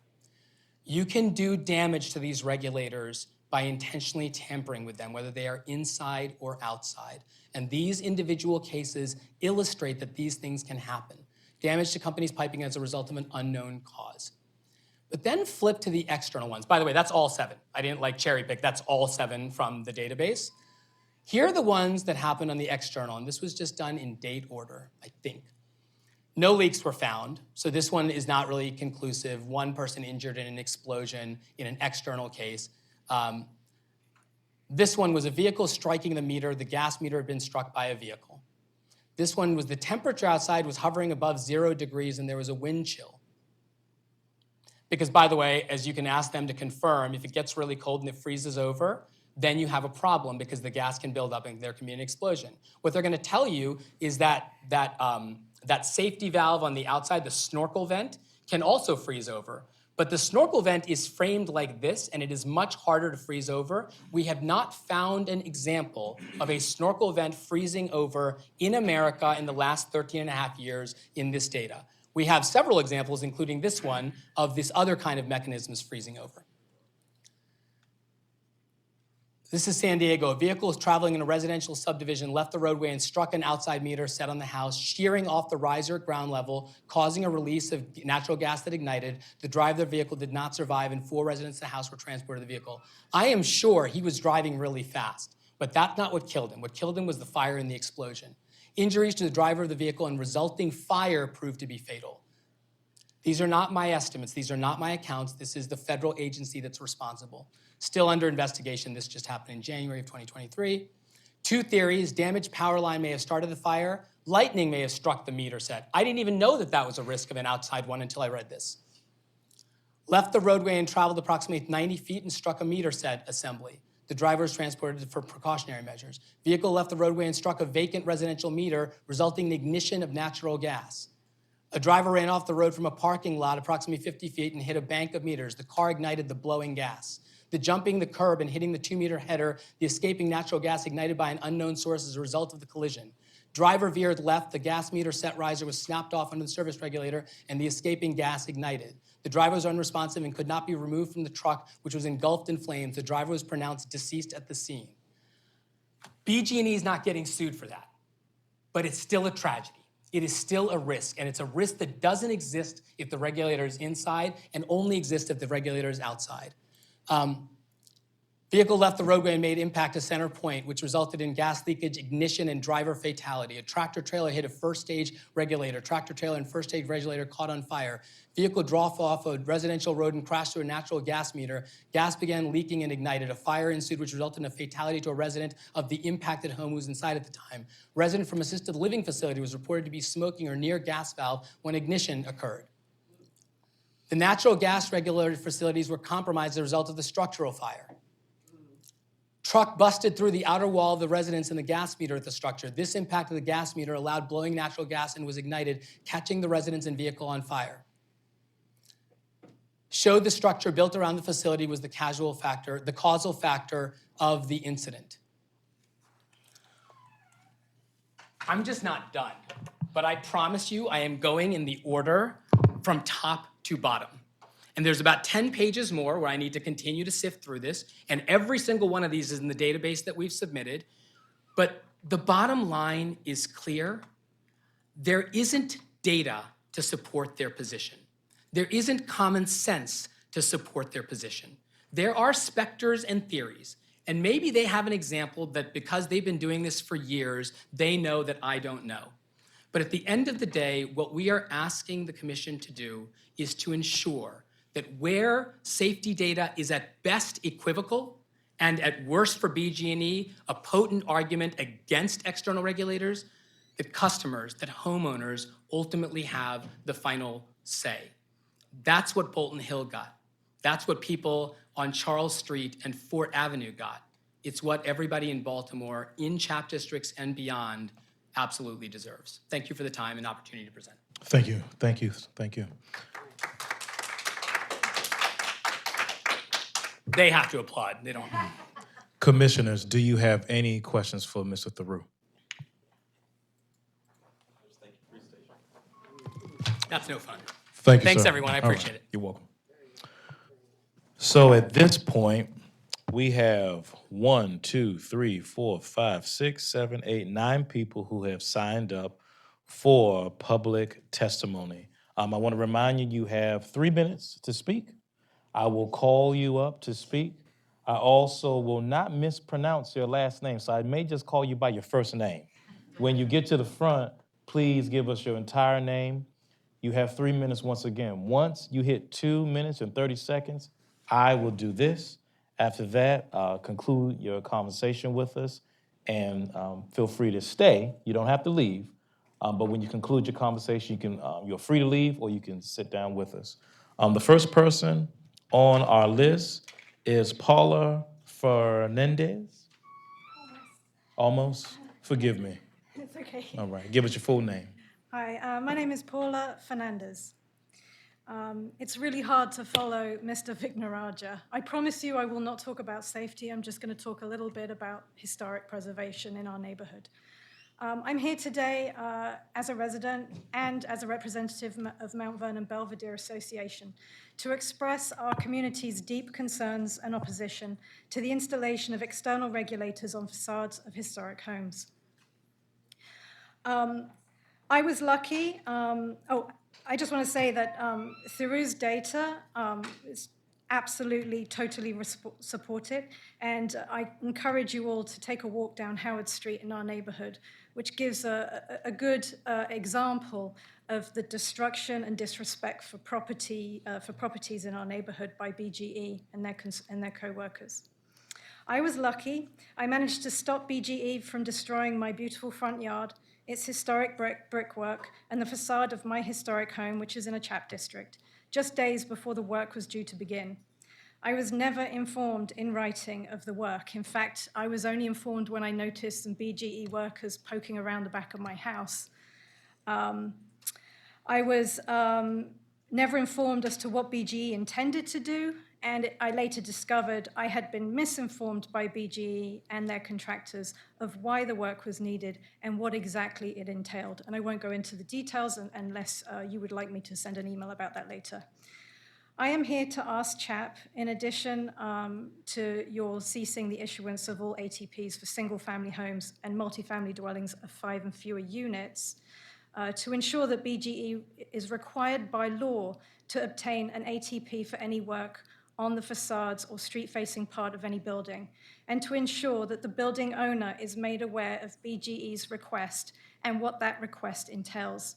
I would also like to ask CHAP to ensure that the public is made aware of each and every one of BGE's application to conduct work and exactly what that work entails.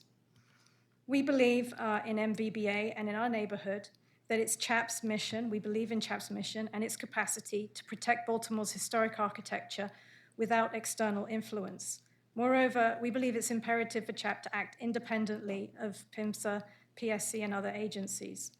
Lastly, I would like to highlight that this is an opportunity for public testimony, while crucial, is just one fragment of a much broader picture. A growing number of national and local organizations and community members are increasingly alarmed by BGE's relentless push towards a high-pressure gas service infrastructure. This is perceived not only as a threat to the architectural beauty of our historic homes, but also a potentially dangerous venture motivated by profit over safety. Thank you so much for asking us to give public. Thank you. Kate Sims.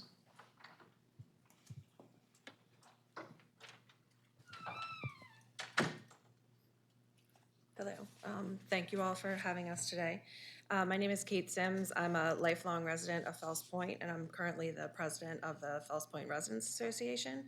I didn't know what a regulator was in February of this year. We had BG&E out to our community association last September, I think, to discuss their operation pipeline. They didn't mention the word regulator at all. They gave a presentation about how they were upgrading the pipes with very little, very vague information, and that was it. So flash forward to the, I guess, mid-end of January, and homeowners were starting to be approached by contractors requesting access to their home to do work, unspecified work. It was all very vague. We started getting Facebook notices from concerned residents that suddenly these regulators were going on people's homes.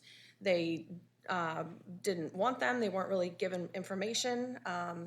And we contacted BG&E. We had them come and do a presentation. And a lot of people had safety concerns, which we've all discussed with them being outside.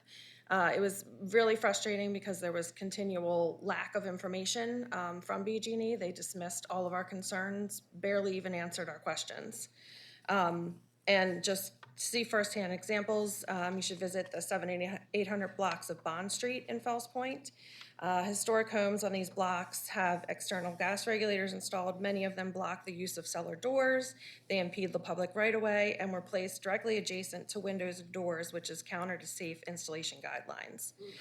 Considering that all homeowners in this historic neighborhood must request CHAP permission to change anything on the facade of their buildings, including paint colors, windows, doors, the fact that BG&E was given blanket permission to externally install these gas regulators solely at their discretion is unacceptable and seems to go against the CHAP mission. And, you know, Fells Point streets are pretty narrow, so you're talking about a sidewalk that you can barely pass with two people.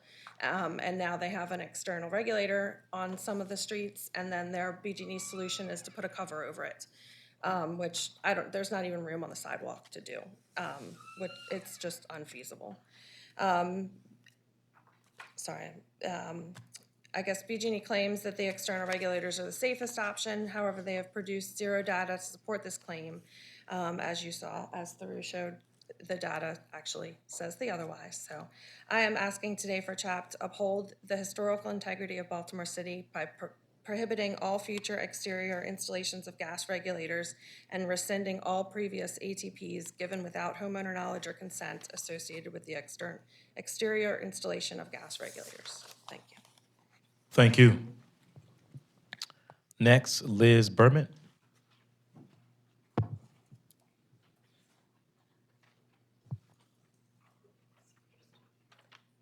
Hello, I'm Liz Bement. I'm a resident of Upper Fells Point, and I own property in Fells Point's CHAP Historic District.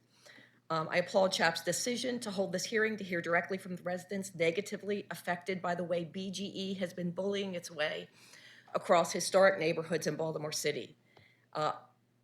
communities across the city have been subjected to the steamrolling over their questions and concerns about the safety of the equipment sitting on the public right-of-way, exposed to vehicle accidents, vandalism, corrosion, and more. Mr. Spikes, you talked about tampering. I was walking down the street in my neighborhood. I have a friend. He owned a HVAC equipment company. He is very familiar with regulators. He said, Liz, do you know how easy it would be to tamper with this? He went home, he got a wrench, he got a screwdriver. This was a friend's house. She gave us permission. He uninstalled the cap, just took the cap off very easily, put a screwdriver in, said I could just ratchet this up and I could ratchet it off. And it could cause some really catastrophic results.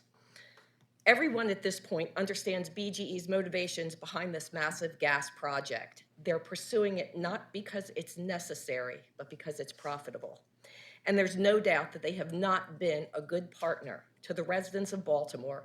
They have not treated our residents and our historic structures with respect. If you walk down Montgomery Street in Federal Hill, I know they talked about, how they worried about how they were reinstalling the bricks on the sidewalk. Just walk down Montgomery Street. Someone here, I think, has pictures of it. He will be showing you that. It's hideous. Well, it looks like somebody got their 3-year-old to put the mortar in between the bricks with their fingers. And when the people complained on that block, they said, we're not bricklayers, and this is to code. Well, we're not bricklayers. That was their answer. That was BG's answer to the residents. This whole gas infrastructure project is a disaster on so many levels, safety-wise, environmentally, aesthetically, and from a public relations standpoint, where BGE is threatening their own customers. There's other cities and states that have placed restrictions on exterior gas regulators and meters in historic districts. Among them are not just Philadelphia, but the whole state of Pennsylvania Code for Historic Districts, National Register Historic Districts, including Reading, Carlisle, Philadelphia, and others. Also, Rhode Island, Savannah, Georgia, Fredericktown, Maryland, Harwich, Massachusetts, and German Village, Ohio. Thank you for your time. Thank you. Mr. Scott? I knew you weren't going to try. I wasn't going to try that one. No. Hi, I'm Scott Panamone. I'm the ARC Chair for Mount Vernon Belvedere Association, one of those privileged neighborhoods, and I feel very privileged to live there. I think the commission appreciates how the danger of varying away from strictly architectural issues to safety issues. It's a tricky road. And sometimes it's very clear how to go about it. I recently needed to add a railing to the front step, which never had. So this is from your guidelines. The new railing design should be simple and keep in the historic character of the neighborhood. No mention of safety issues. If I did the most historic, it would be a simple railing with 2 posts, little curlicues may be added for embellishment, and that's it. However, because I was a good homeowner and a good representative of my community, I measured a distance from the sidewalk to the stop landing, and it was 4.5 inches too high to have that creation, that design. I needed to apply to get a city permit. It required spindles no more than 4 inches apart for the safety issue, the city code. I could have lied to the CHAP, I could have lied to the city and gotten the most appropriate historic railing, but I didn't. I followed the rules, and this was a safety issue from the city permits and not a historic issue. So I wish the CHAP would acknowledge they should stay with, I'm not saying entirely, in every instance, the historic issues. I have one question for Eric, or maybe the councilman can help here. We're always mentioning... I just want to share with you that when you are giving public testimony, you don't ask questions to the commission or the executive director. Well, let me just raise a question. If you want to answer it, that's okay. I keep hearing about residences, a number of residential units, a number in our neighborhood, law offices, architectural offices, They look like residences, but they are not residences. How do these regulations about external, internal regulations affect structures that are simply businesses, but in what was initially a residential building? That's my question, and you can deal with that. Thank you. Thank you. Another last name I'm not going to try to pronounce. Wendy? Thank you. Get a lot of different pronunciations, but thank you so much. It's Wendy Bozell. Okay. Last year, an external gas regulator was installed outside my Baltimore City row home, and I'm the president of Upper Fells Point. That's why I'm here today. And I was very surprised because the neighbors behind me had their gas regulators installed and it was just a vent, but mine was an external regulator. So that kind of took me back a little bit. I was not giving any instructions to the maintenance, just that BG&E was responsible for their upkeep. I decided to do some research and found federal regulations and insurance company warnings. Keep your gas regulator clear, it could save your life. These round pan-shaped regulators ensure that gas goes into appliances at the correct pressure. As the weather turns cold, there could be problems with the gas system and you might not know it. Federal Regulation 49 CFR 192.353 states each meter and service regulator, whether inside or outside a building, must be installed ready accessible location and be protected from corrosion and other damage, including installed outside a building, vehicular damage that may be anticipated. I found advice from insurance companies telling homeowners to keep your gas regulator clear. It could save your life. All regulators have a vent, which allows the device to breathe during normal operation. It also functions as a pressure relief opening in an overpressure situation. For safety purposes, the vent should be free of dirt, debris, insects, water, snow, and ice. And I submitted a picture of one that was covered with ice. I'm sure you have that. If the regulator becomes blocked or airflow restricted for any reason, the regulator may not operate incorrectly and could potentially result in an overpressure of an appliance, causing an explosion or fire. As snow starts to fly, this is from the insurance company, be sure to shovel it away from your gas regulator system so it can breathe. Doing so could save your life. BG did not share with me this vital information.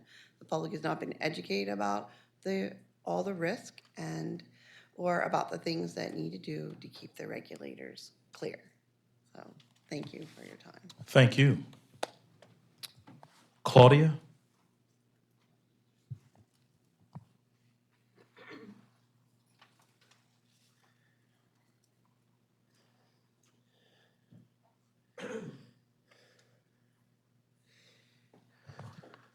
Good afternoon, and thank you for hearing our testimony today. My name is Magdalena Fitzsimmons. I am the board president for Washington Hill Community Association. I'm here to read for Claudia Tolles, who could not be here today.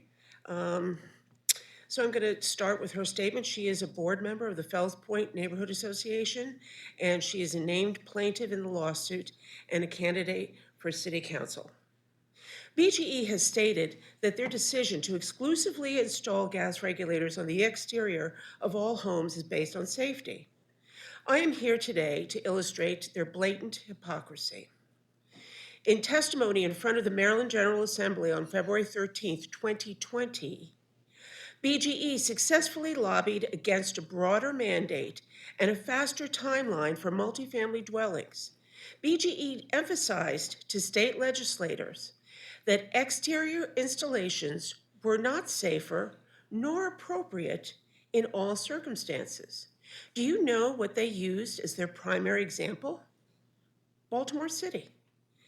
And I quote, BGE has a unique situation in that its service territory has several densely populated areas, such as Baltimore City, that do not often provide for the appropriate open outside space to allow for outside meter or regulator installations. The utility also has to take into consideration existing local and federal laws that prevent locating equipment on public right-of-way in historic locations or in conflict with the American with Disabilities Act standards. Ultimately, outdoor installations of pressure regulators were required exclusively for multifamily residential structures containing 6 or more units. Even in cases where it is mandatory, the Flower Branch Act requires that gas regulators be installed away from roads, driveways, parking areas, or other locations exposed to vehicular traffic or other external forces that may damage the regulator. I will end by one last note. For months, BGE has been asked for safety data by multiple media outlets, multiple community associations, and now by the judge.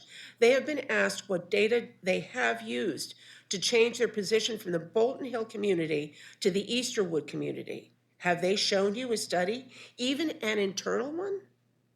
BGE's answer has been dead silence, and that's because the only verifiable data that is out there, public data from the federal agency's website, and any exterior installations are more dangerous and cause many more injuries, serious incidents, and fatalities. Thank you. Thank you. Stephen.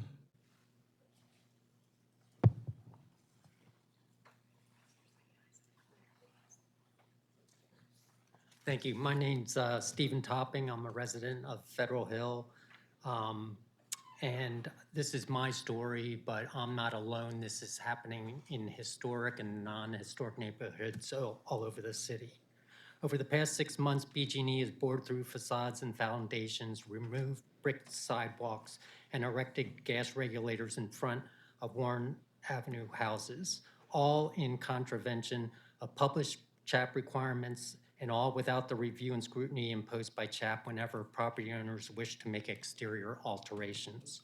Despite the hearing held over 17 months ago in March of 22, CHAP has failed to issue any formal findings on BG&E's actions to install external regulators in historic districts, which CHAP is mandated by law and is obligated to govern. Most importantly, CHAP has never authorized regulator installations on Warren Avenue, and those installations are in violation of CHAP procedures, CHAP code, BG&E contract, and BG&E procedure. Warren Avenue homeowners did not apply for authorization for exterior alterations concerning the installation of gas regulators.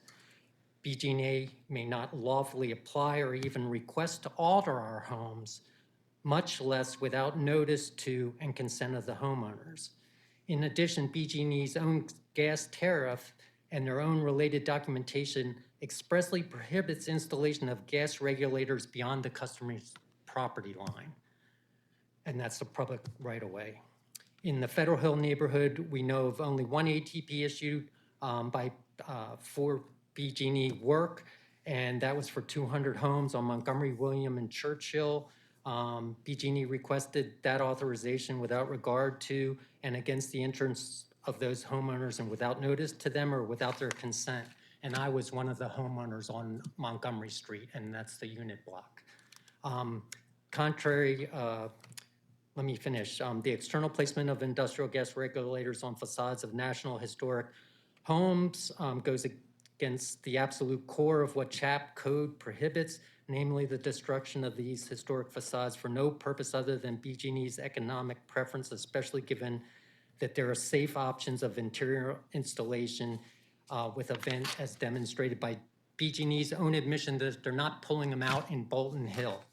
And if you look at the photograph that we just submitted around, that house is on the National Architectural Preservation Trust. It has a historic easement, and BG&E is ignoring all of those laws. Thank you. Thank you. Molly Ricks.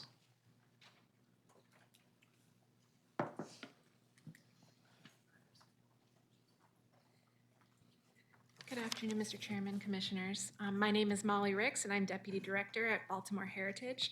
I'm here. My colleague Johns Hopkins is usually here talking with you, but he's out of town. We are just here to express our strong support for the homeowners and neighborhoods that are advocating to keep their historic fronts intact. We understand that City Council is looking at legislation that would restrict outside regulators. We urge CHAP not to decide on anything to do with the outside regulators while City Council deliberates, and then after knowing what new laws the city adopts, CHAP can regroup and make a decision for what is best to do inside CHAP districts in a more informed manner. Thank you. Okay, thank you. I said we had 9, but we really had 8. The 9th person was Mr. Theroux, but you've spoken. So what we're going to do now, I'm going to turn it over to our commissioners. Commissioners, we have our recommendations, but before we put a motion on the floor, I'd like for us to have a conversation, and whoever would like to begin, feel free to join. I feel like I always have to go first. Okay. So I think something that's important that was only briefly brought up by one of the persons who testified is, in addition to historic considerations, is the ADA and the fact that we do have so many historic neighborhoods that have narrow sidewalks and issues already with protrusions, and that causes a serious concern when you're bumping out from, especially one of the photos that we've had up is an alley house with one of the very narrow sidewalks. But also some of the photos that were submitted to us in the various letters of regulators and piping installs in front of historic materials that now mean that it's going to be very difficult to maintain those materials, such as there are a couple wood storefronts. There's a photo of one going around a downspout, items like that.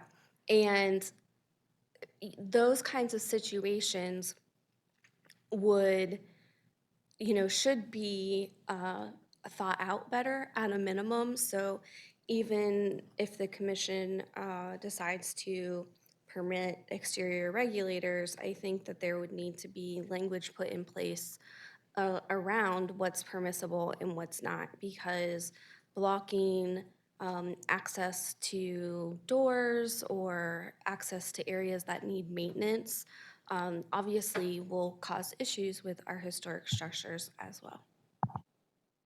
Kevin, thank you. Anyone else? Yes, sir.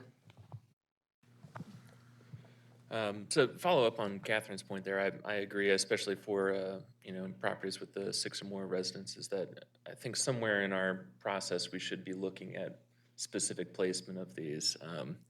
There have just been too many examples of things getting blocked and things put in a weird way that it would be good to actually have a presentation on what is actually going to be installed rather than just leaving it to the contractor on the ground.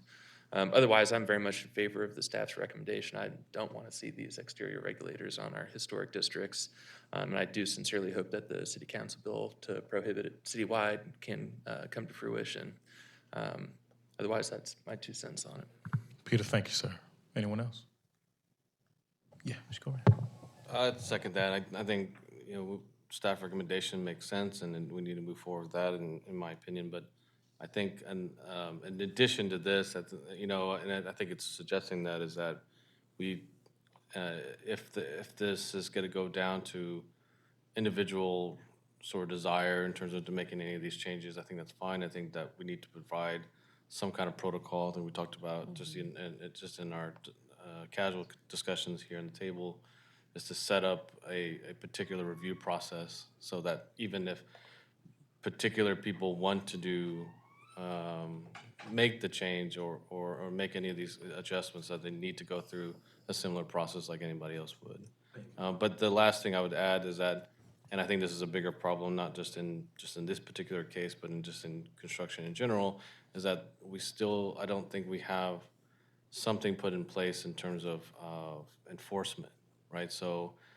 even though something is being reviewed and approved and it goes forward in construction and installation, once it's done, I don't think there's enough accountability afterwards and after the fact. And again, I think it goes even beyond this work. So I think part of that work in terms of trying to develop a revision or an enhancement of the policies to try to figure out how we can bring enforcement into the fold, again, even beyond just this matter. But I would go with staff recommendation. Point well taken. Councilman. Yes, thank you, Mr. Chair. As we're looking at the recommendations, I was curious. I wanted to ask another follow-up question for BGE. Of course you can. And that question is really about, how this potential change of policy would affect their work. Okay. I mean, would they see this as a workable solution? I'm just curious about that.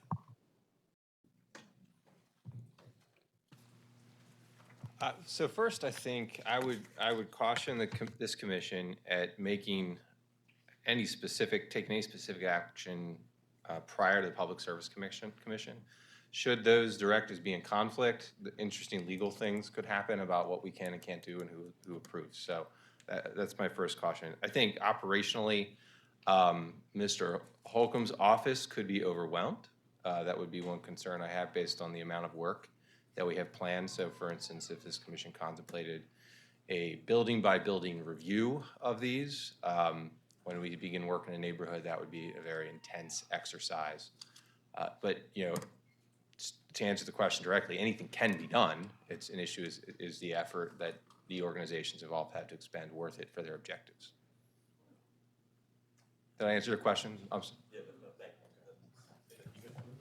Thank you, sir. Any other commission? Yes, ma'am.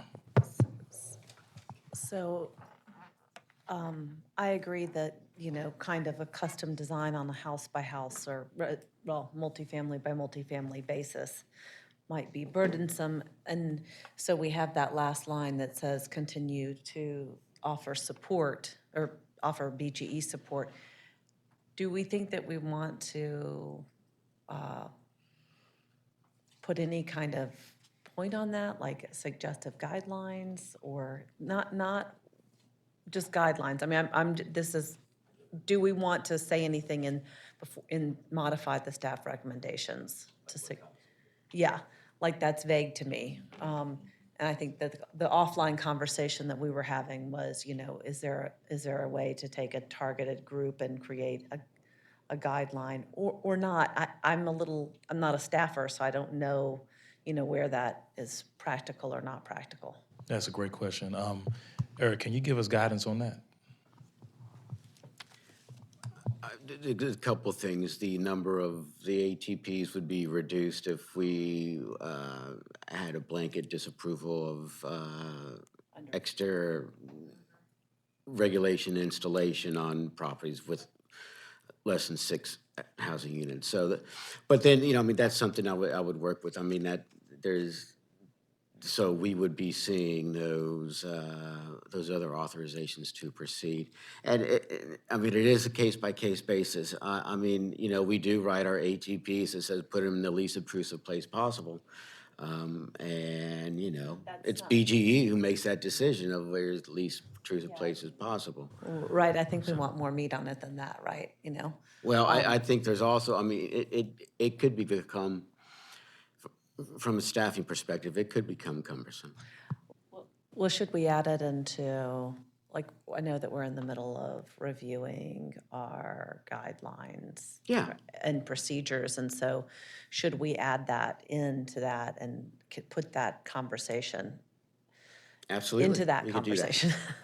Well, that's definitely, I'd rather have it be done that way instead of us trying right now to do something. Never, no, that was certainly not what I was suggesting, no. Okay. Sir, you had your hand up?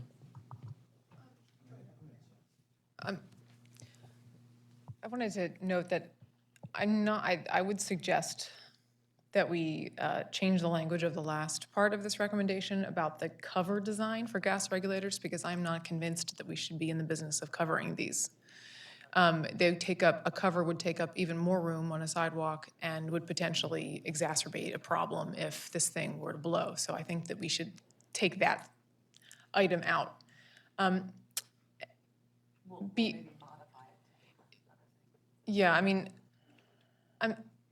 I really do appreciate Mr. Finaraja's presentation with actual data that we can start to contemplate, even though it's not our job to evaluate safety.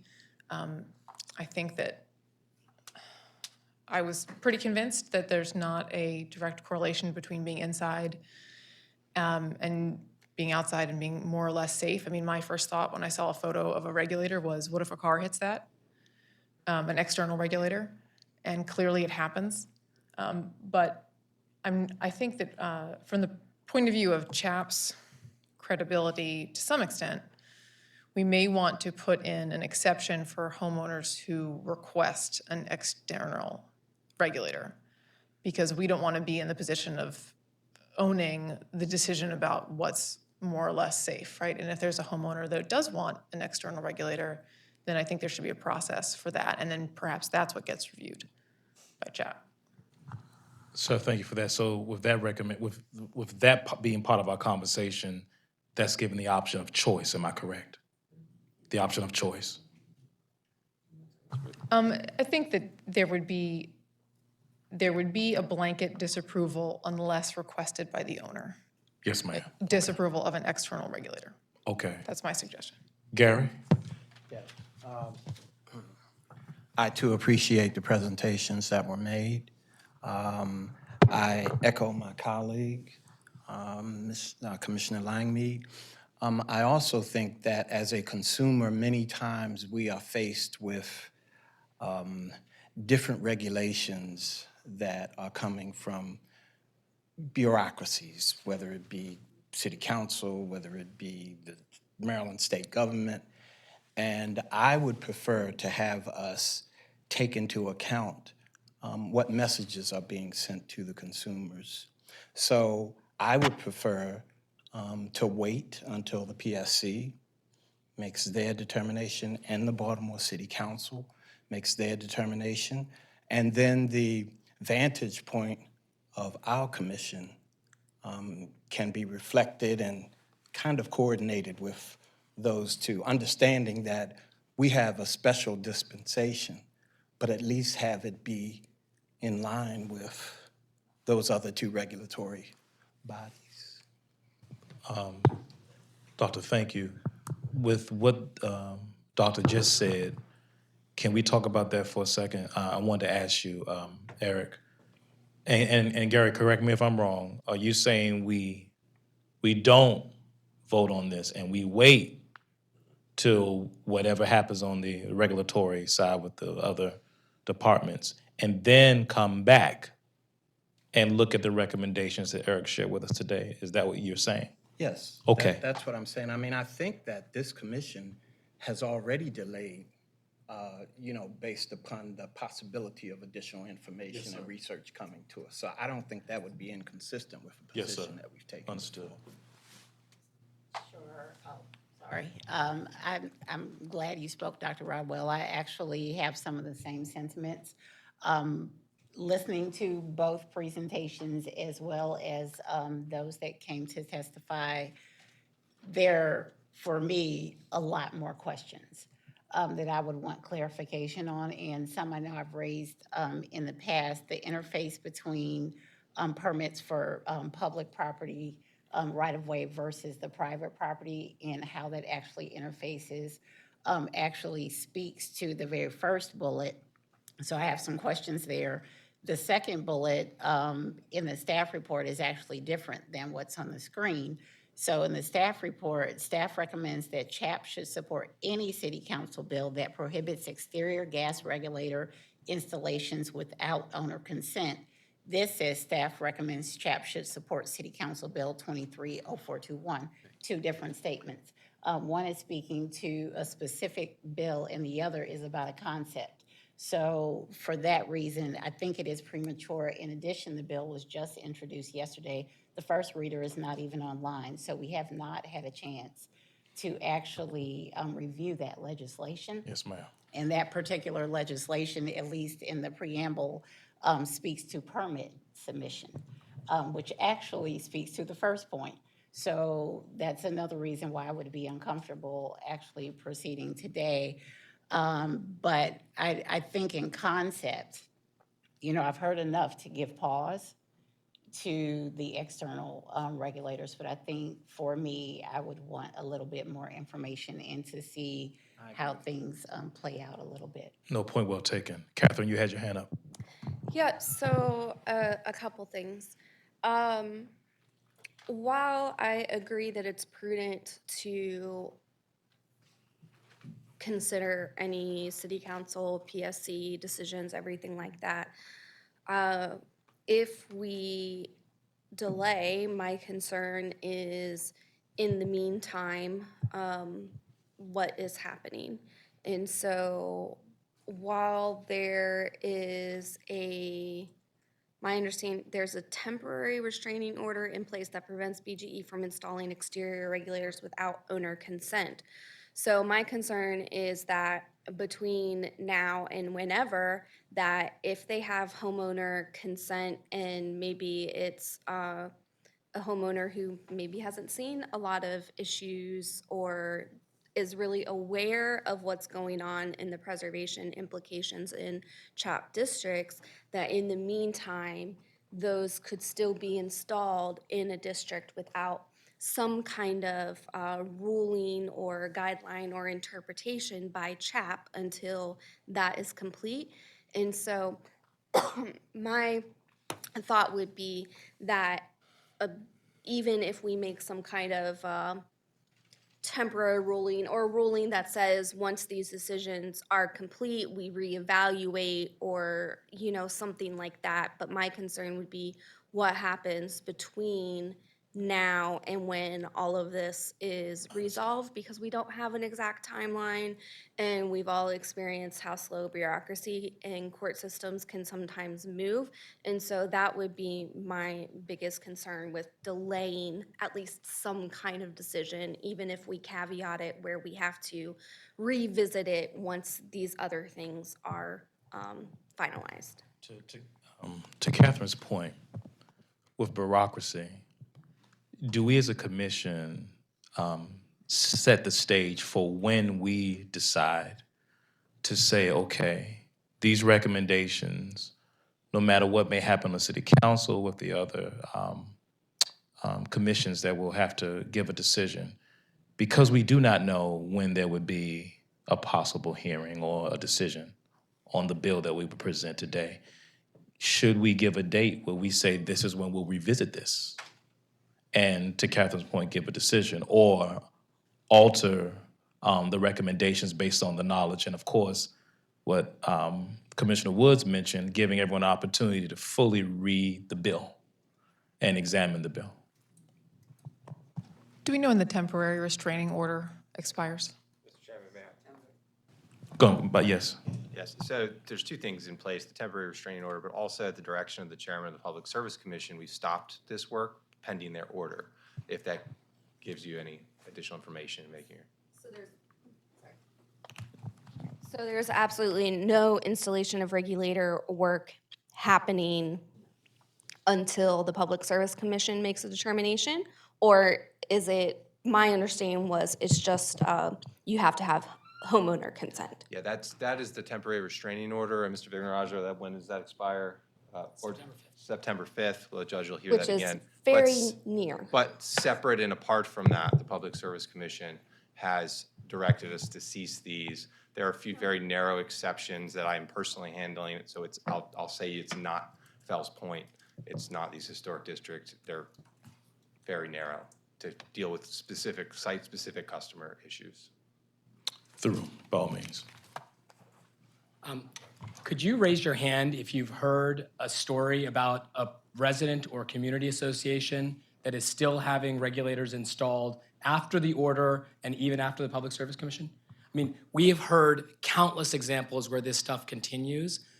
The order said that you needed to get written permission, so we heard stories about Spanish speakers being asked to sign documents that they didn't understand, that renters were being asked to sign on behalf of homeowners that had never been consulted. Since the Public Service Commission has requested them, BGE immediately said, well, what if they call us and ask for a regulator? Then can we install it? And we've since that instance heard examples of people saying, oh, I was just told that I had to get it. I have an appointment on Friday.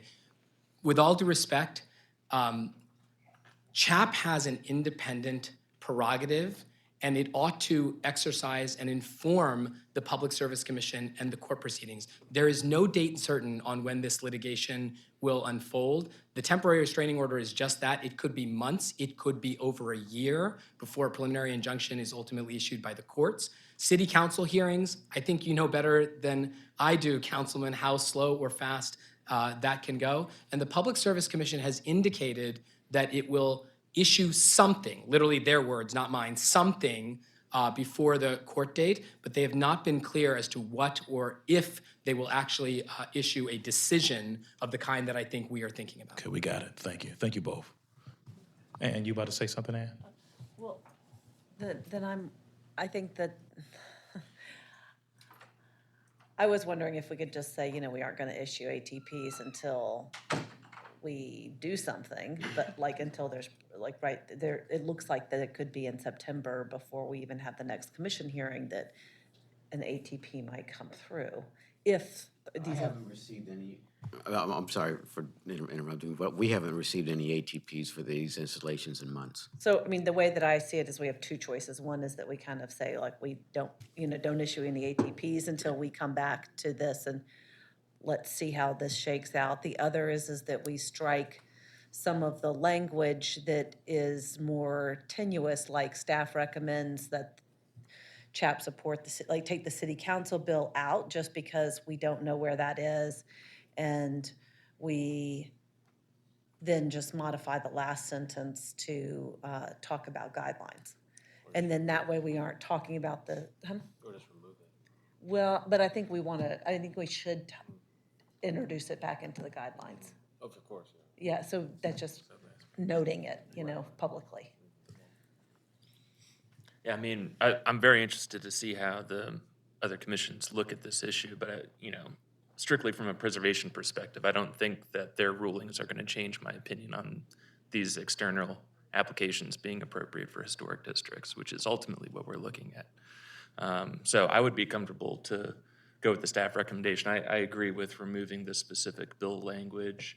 And I would like to see, you know, maybe some more thought put into what specific installation staff reviews versus a blanket ATP. But, you know, I feel very good about the first one, that I don't want to see these in our historic districts. But Catherine? You know, I'm of a similar opinion to Peter in that unless there is, what do you call it? Demonstratable data that shows a clear safety issue, because we do not determine safety, unless it's shown that there is a safety issue, which these absolutely need to be allowed, then we have to act on the information that we have.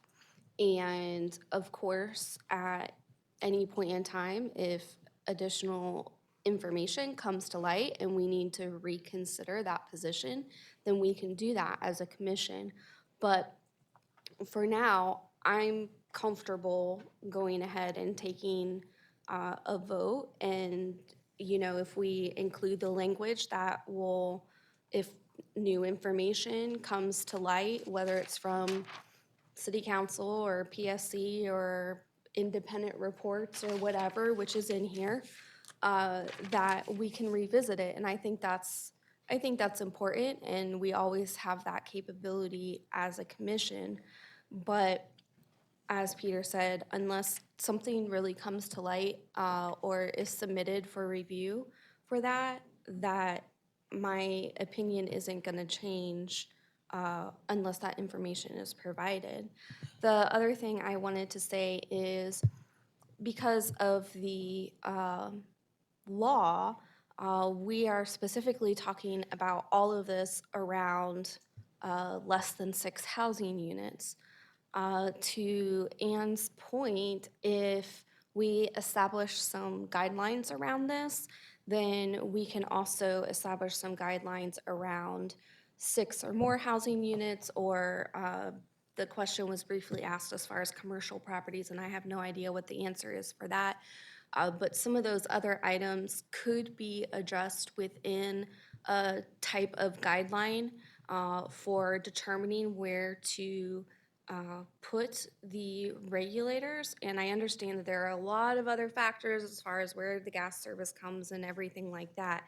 But I think it is would be smart to establish a set of guidelines and blanket disapprove unless the homeowner specifically requests an external. And at that point in time, then that would be submitted to CHAP for review, and that would lessen the load on staff. So a few different things, but No, what I will say is that I saw Eric write down, particularly when K. Powell and Ann mentioned the last one, we have guidelines and performance. I mean, not performance, guidelines and evaluation, right? And what else did we have there? Is another word? Let me see on the other side. Thank you. Enforcement. We put that, guidelines and enforcement. We did that. Yes, If my fellow commissioners feel that it's appropriate, I'm prepared to make a motion. that's fine. That's fine. Let's go for it. It's on our discussion. Oh, and Nicole has one more. I'm so sorry. No, go ahead. So would our decision be considered a regulation governing building construction? No, No? Okay. All right. Okay. because we're working within the bounds of the existing regulations. The reason I was asking, I was just on BGE's website, and there's a question, is there a waiver process to be exempted from having a new regulator installed outside my home? And the response is, there is no waiver process for gas regulators. Beginning in 2022, BGE will only install service regulators indoors if it is necessary to comply with regulations governing utility and building construction. So that's why I was asking the question, because it appears there's something, at least on the website within their language, that answers this. And so I don't know if that affects any of our recommendations. Commissioners, any thoughts on that? Yes. I mean, I just wanted to make a note that whether size of project or type of project, if there's any work being done for this type of work, whether it's self-appointed by the homeowner, or if the ruling, later on, the councilville ruling goes in a different way, I'd still think there still should be a process for installation of these, whether it's, again, self-guided or a blanket implication. There has to be some kind of protocol for this, and then there has to be an enforcement process after the fact. It just has to be done. I think that makes sense. That's why I would still vote today that needs to carry on, is that a process and protocols and procedures still needs to be provided. And just as a note, whatever happens here, it sounds like that there's still work continuing, and that's unfortunate, particularly if there's a TRO implemented. This is not an enforcement aspect, like this is not, it doesn't seem like, even if a vote was made today, is a change the fact of things are being done illegally or continuing. That has to be outside of this thing. That there's got to be an enforcement, procedure or some kind of, process being placed, and I think that's still missing across all the protocols that we've already set for design guidelines and procedures.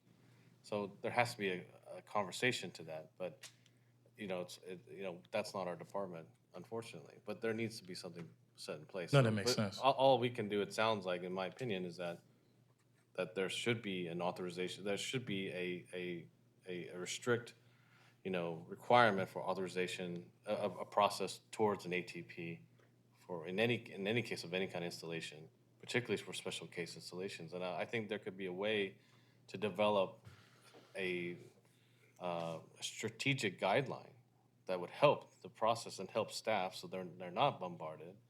But each case has specific instances that you can't get around. You're gonna have to deal with these at case by case at times, because you just have that. You're just gonna have those conditions. Yeah. So regardless of what, I'm gonna vote for a recommendation today. Whether however we change this, I'm gonna leave it up to the people that do it best. But there Guidelines needs to be a process. A process. So it looks like the council bill, we're striking that. Is there a consensus to remove that? Okay. When we go down to the bottom where we have CHAP should continue to offer BG support, it sounds like there was a consensus to strike that as well. That will be replaced. Replaced with guidelines. CHAP will work to include, to revise guidelines, rules, and regulations for installations of external. Turn your mic on, Ann. Sarah left, so I have to do Right, this. but CHAP you're will. also an awesome motion. CHAP will work to revise, CHAP will revise guidelines, rules, and regulations for installation of external gas regulators in the revisions to CHAP. Whatever, it's redundant. You know what I'm And saying. also we want to mention enforcement, right, K-Pop? Because you mentioned enforcement too, or we're just saying I guidelines. think the rules and regulations. Enforcement.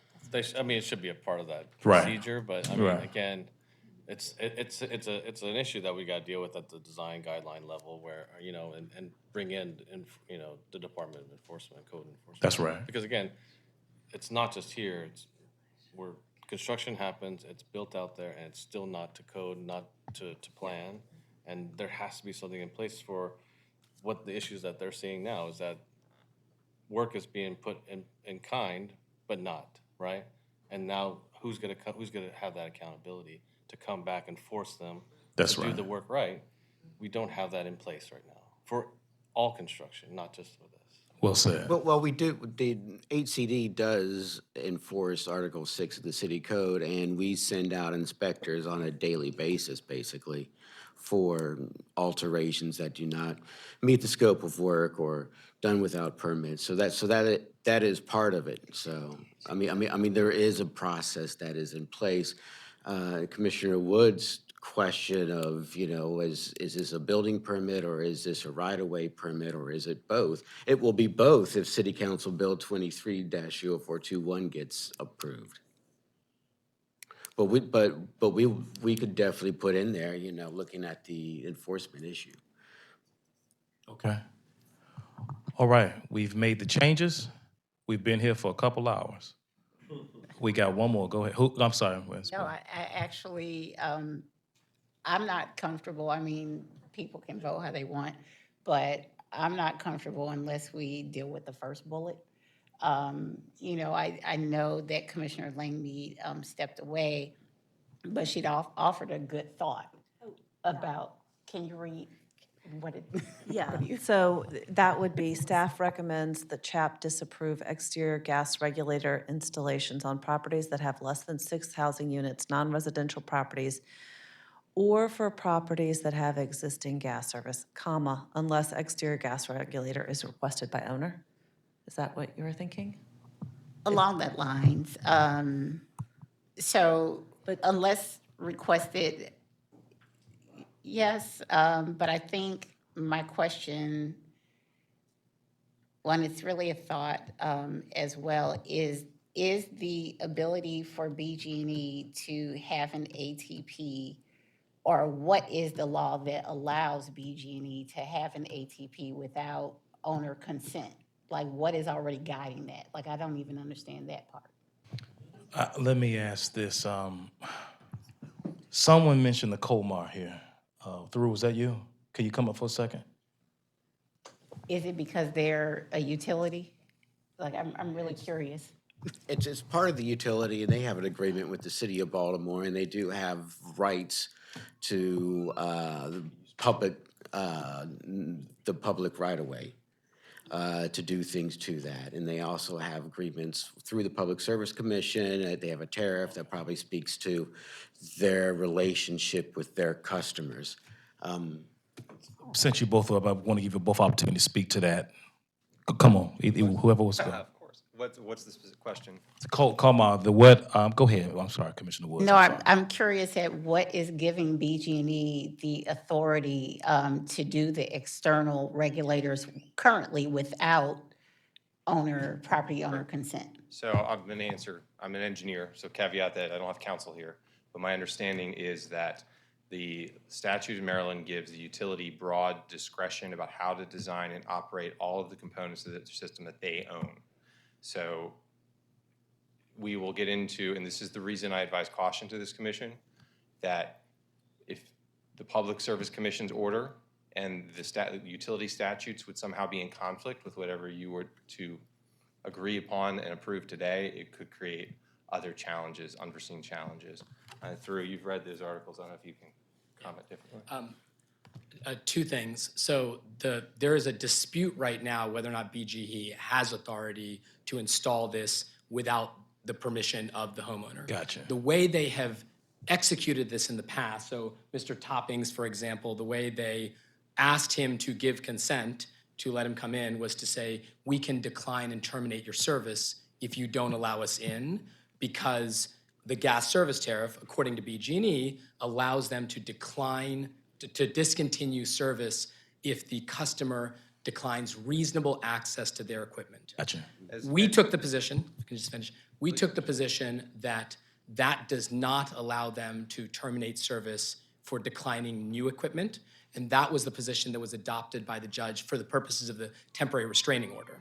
So we don't think BG&E has authority to shut off your gas service if you decline new equipment. We don't think they have any authority to install this vis-a-vis the customer. And the last comment that Mr. Nelson made, we have tons of examples. Pennsylvania is a good illustration. I can read you a number of illustrations.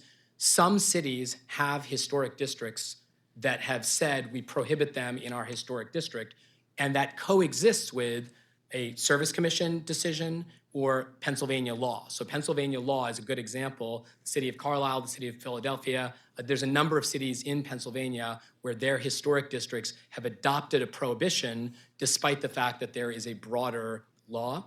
And in Pennsylvania, and specifically, the Pennsylvania law says we're going to do it this way unless historic districts, automobile accident concern, corrosion concern, et cetera. So there's always a framework within which the historic district does. So I don't know that the Public Service Commission's actions or the legislation is going to ultimately affect your prerogative at all.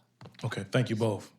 You go right ahead. One more question, and it's not to either of you, but it's to Eric Holcomb. So as a practical effect, if in how a permit moves through the system, so given the language, unless requested by the property owner, how would CHAP staff document that within the permit system? Is that more of an administrative nightmare, or is that something that can live within the permit system? So if you leave in a year or 2 years, anybody that's in this leaves, how is that tracked? Or one other possibility could be that with owner consent, like they are actually signing onto the ATP. So, which is two different things. So from your perspective, from an administrative stance, which could make sense, or pros, cons? Well, it's hard to be creating policy right now as we think, but just a few thoughts. I think that it would go back to the ATP authorization to proceed application, and on that application would be the information that would tell us if there is owner consent, or is that application signed by the owner? Maybe that's what we would want when it comes to these things. And that would be something that we would have to check. It would be a little extra time, but not much. So back to the first bullet point. In the second half of that, CHAP should issue authorizations to proceed, I know in the Bolton Hill example, staff worked very closely. Is that the assumption that that is what would continue to happen for any historic district where it's 6 or more housing units or new properties along with kind of the general review in the guidelines for the work? Or do we need to add different language in there that it's not just a blanket authorization to proceed, that it is the BGE and the staff need to work together for a solution that complies with CHAP guidelines? What I was gonna add, this is what I thought you were gonna say, but the one thing I was looking for in the bullet was historic for the first one. So where it says staff recommends that CHAP disapprove exterior gas regulation installations on properties that have less than 6 housing units, non-residential properties, or for properties that have existing gas service in an historic, of historic significance. Is that something we have to worry about? Okay, gotcha. Their district, gotcha. Sounds good, okay. One of the things we could do, and I mean, if you wanted to add a clarification to issuing authorizations to proceed for properties with 6 or more housing units, I mean, that is, we would receive an authorization to proceed application for that. We would review that. I mean, you all could say, I want to see these, and we could schedule those onto our hearing if you wanted to do that. We could, so, but I think there are ways. I mean, I am not, if I received an authorization to proceed application for a Mount Vernon townhome, I am not going to probably give a blanket approval at that time. There is going to be a lot more scrutiny, and there might even be where I'm taking this to you anyway, in some aspects. I mean, we're going to slow down on this. And right now, the other thing that we could do is, I mean, we could put the pause and just say, to ask staff not to approve any authorizations to proceed until, further notice. I mean, to be in compliance with the Flower Branch Act, I think that when it's 6 or more housing units, that there has to be a means to gain approval and to be Yeah, it's called an compliance with the law. authorization to, I mean, it's, Yeah. right. So, but my point is, I just wanted to make sure that it's being included and reviewed as part of the authorization to proceed, because having been involved in so many projects, the utility drawings aren't always ready when it's coming to us, or, the details of how that installation and that pipe is actually getting run isn't necessarily drawn up and submitted. A lot of times they are doing kind of on-site modifications if they need to, et cetera. So my thing is just trying to make sure that we are seeing that staff is able to review that specifically for those projects as well, to review it, not approve or disapprove, but that CHAP staff can get their hands on it. They have a chance to say yay, nay.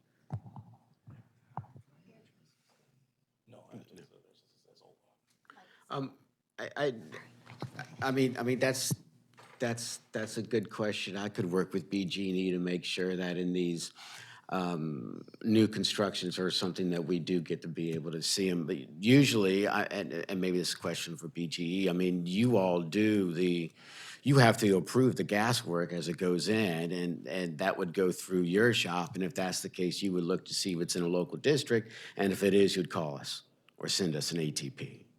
Whether Yeah, I believe, subject to check, Eric, any work we do, whether it modifies the building or not, we're submitting an ATP to you. So you're already seeing this, yeah. And a point of note on that, I think regardless, we would continue to do that because there are other factors beyond the placement of a regulator, restoration and other things that this commission would have concern over. I believe that's really why we were doing these in the first place. So Gotcha, go ahead. I was just thinking, one thought, instead of figuring out exact, language at this point, I'm thinking like staff recommends that CHAP disapprove exterior gas regulator installations on properties that have less than 6 housing units, non-residential properties, or for properties that have existing gas service unless the property owner gives consent. And, you could then have the latitude to work, what does that consent consist of? And, because I'm, there's so many things that are at play right now, and my pause is still literally, we have a bill introduced that speaks to permits. Right. And so that's where, like, to me, that's the make or break. We don't know yet. We've heard no testimony on the bill. We haven't read the bill. We don't know how, others might actually make recommendations for amendments to the bill. So when you're speaking about what is a permit requirement, and our very first bullet speaks to a special type of permit, maybe give a little latitude. I do agree that owner consent should be given, but I'm not 1,000% sure what's the best. I could tell you, because I worked on that bill, is that if this bill gets sort of approved pretty much as is, then the only ATP applications we should, or permit applications CHAP should receive are the ones with owner consent. And over 6, of course, right. My concern with, But that's in the future. right, my concern with a more vague language would be that it would be a greater burden on staff. Because if it's just kind of owner consent and that's all still trying to get worked out, it's still, to me, it's a lot more vague than saying, the owner has requested it, they're signing off on the ATP application. In some respect, to me, that's less vague, saying, nope, they have requested it, they want it. It's not just a matter of what is consent, how are they consenting? It's no, homeowner has requested this, kind of. Peter, you had your hand up, Peter? Just a, quick reminder that, the third bullet point in the motion we're looking at is to revisit all of this after all of this information is done. Right. So we don't have to parse all this out right now with all of the amount of unknowns that are there. I mean, I feel very comfortable that I don't want to see these in historic districts, but Right. yes, stuff Yeah, might I happen at agree. these commissions that come up that might Right. affect our decision. So I would like to proceed with the motion to accept the staff recommendation with the addition that we would review installation on properties with owner consent, but all of that is predicated on, we need to come back and look at all of this. We need to update our regulations to deal with all of this. But I feel very comfortable with saying no now, and let's look at it once all the rest of the decisions are made. Okay, so, Doesn't that, and maybe that also suggests that the third item is still there. The second gets striked. And the fourth kind of gets striked too because It gets the third takes replaced care by of what it. Ann said. Yeah. Or it gets replaced, or Yeah. the or third just takes add care it of into, that. right. And so we get rid of 2 and get rid of 4, right? I would be willing to make that motion if folks are I was willing gonna to. say, Ann has it all typed out. Ann, do you want to? Fine. Yeah, I mean. You have it all typed out nicely. 2 and 3 and just. Just run with it. 2 and 4. Yeah, 2 and 4. And then, just add, unless the property owner provides consent to the first sentence. And then are we replacing the 4th with your bullet No. about No, guidelines? just getting No, rid of 2 and not 4. doing that. Wait, totally. Okay, The third point. And we'll have Okay. to come up with Okay. guidelines for what governs all of that. But okay. All right, cool. So what, So who put forth that motion? Was it Morrow? you want it, Ann? It was Peter. I'll do it, sure. Peter. Morrow, and then do I have a second? And seconding. Okay, now we're gonna do a roll call. Can I also make a comment? Since Eric and Councilman, you guys are working on the bill, we just need to probably make sure it's consistent, because we're saying less than 6, and I think the bill says 5 or fewer. It's the same thing. Is Less that- than is 6 that is covered 5 in- or less. Is that covered in the last sentence of 3? Yes, Okay. I think so. That we have to reevaluate. But less than Less than 6 is 5 or 6. fewer. Well, is since we 5 have or mentioned it in the Flower Branch Act, I think we should keep it Consistent. consistent. But whatever happens with the bill happens with the bill, right? Let's do the roll call. You ready, Ert? All right, I'm gonna just go right on down here, and I'm not gonna, Oh, that's what you're doing today. I'm not gonna start with Commissioner Bell. We're all prepared this time, right, Nicole? Why break precedent? Why don't we just start with you? You were ready. I saw it. You had your battle face on. Abstain. Yeah, right. What did you say? I abstain. Dennis, Yes. I, Rod will beat me to the punch there. Morrow. Yes. Waiting for your, Good. yes. Woods. Abstain.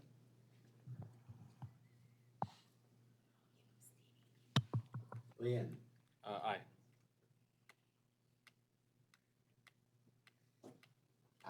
Aye. And Aye. Battle. Suspense. How was it being last? Okay. Go ahead and count it up, Eric. Yes, I'm sorry. It's okay. 1, 2, 3, 4, 5, 6, 7 yeses, 2 abstains. The ayes have it. All right. So, any old business? Any new business?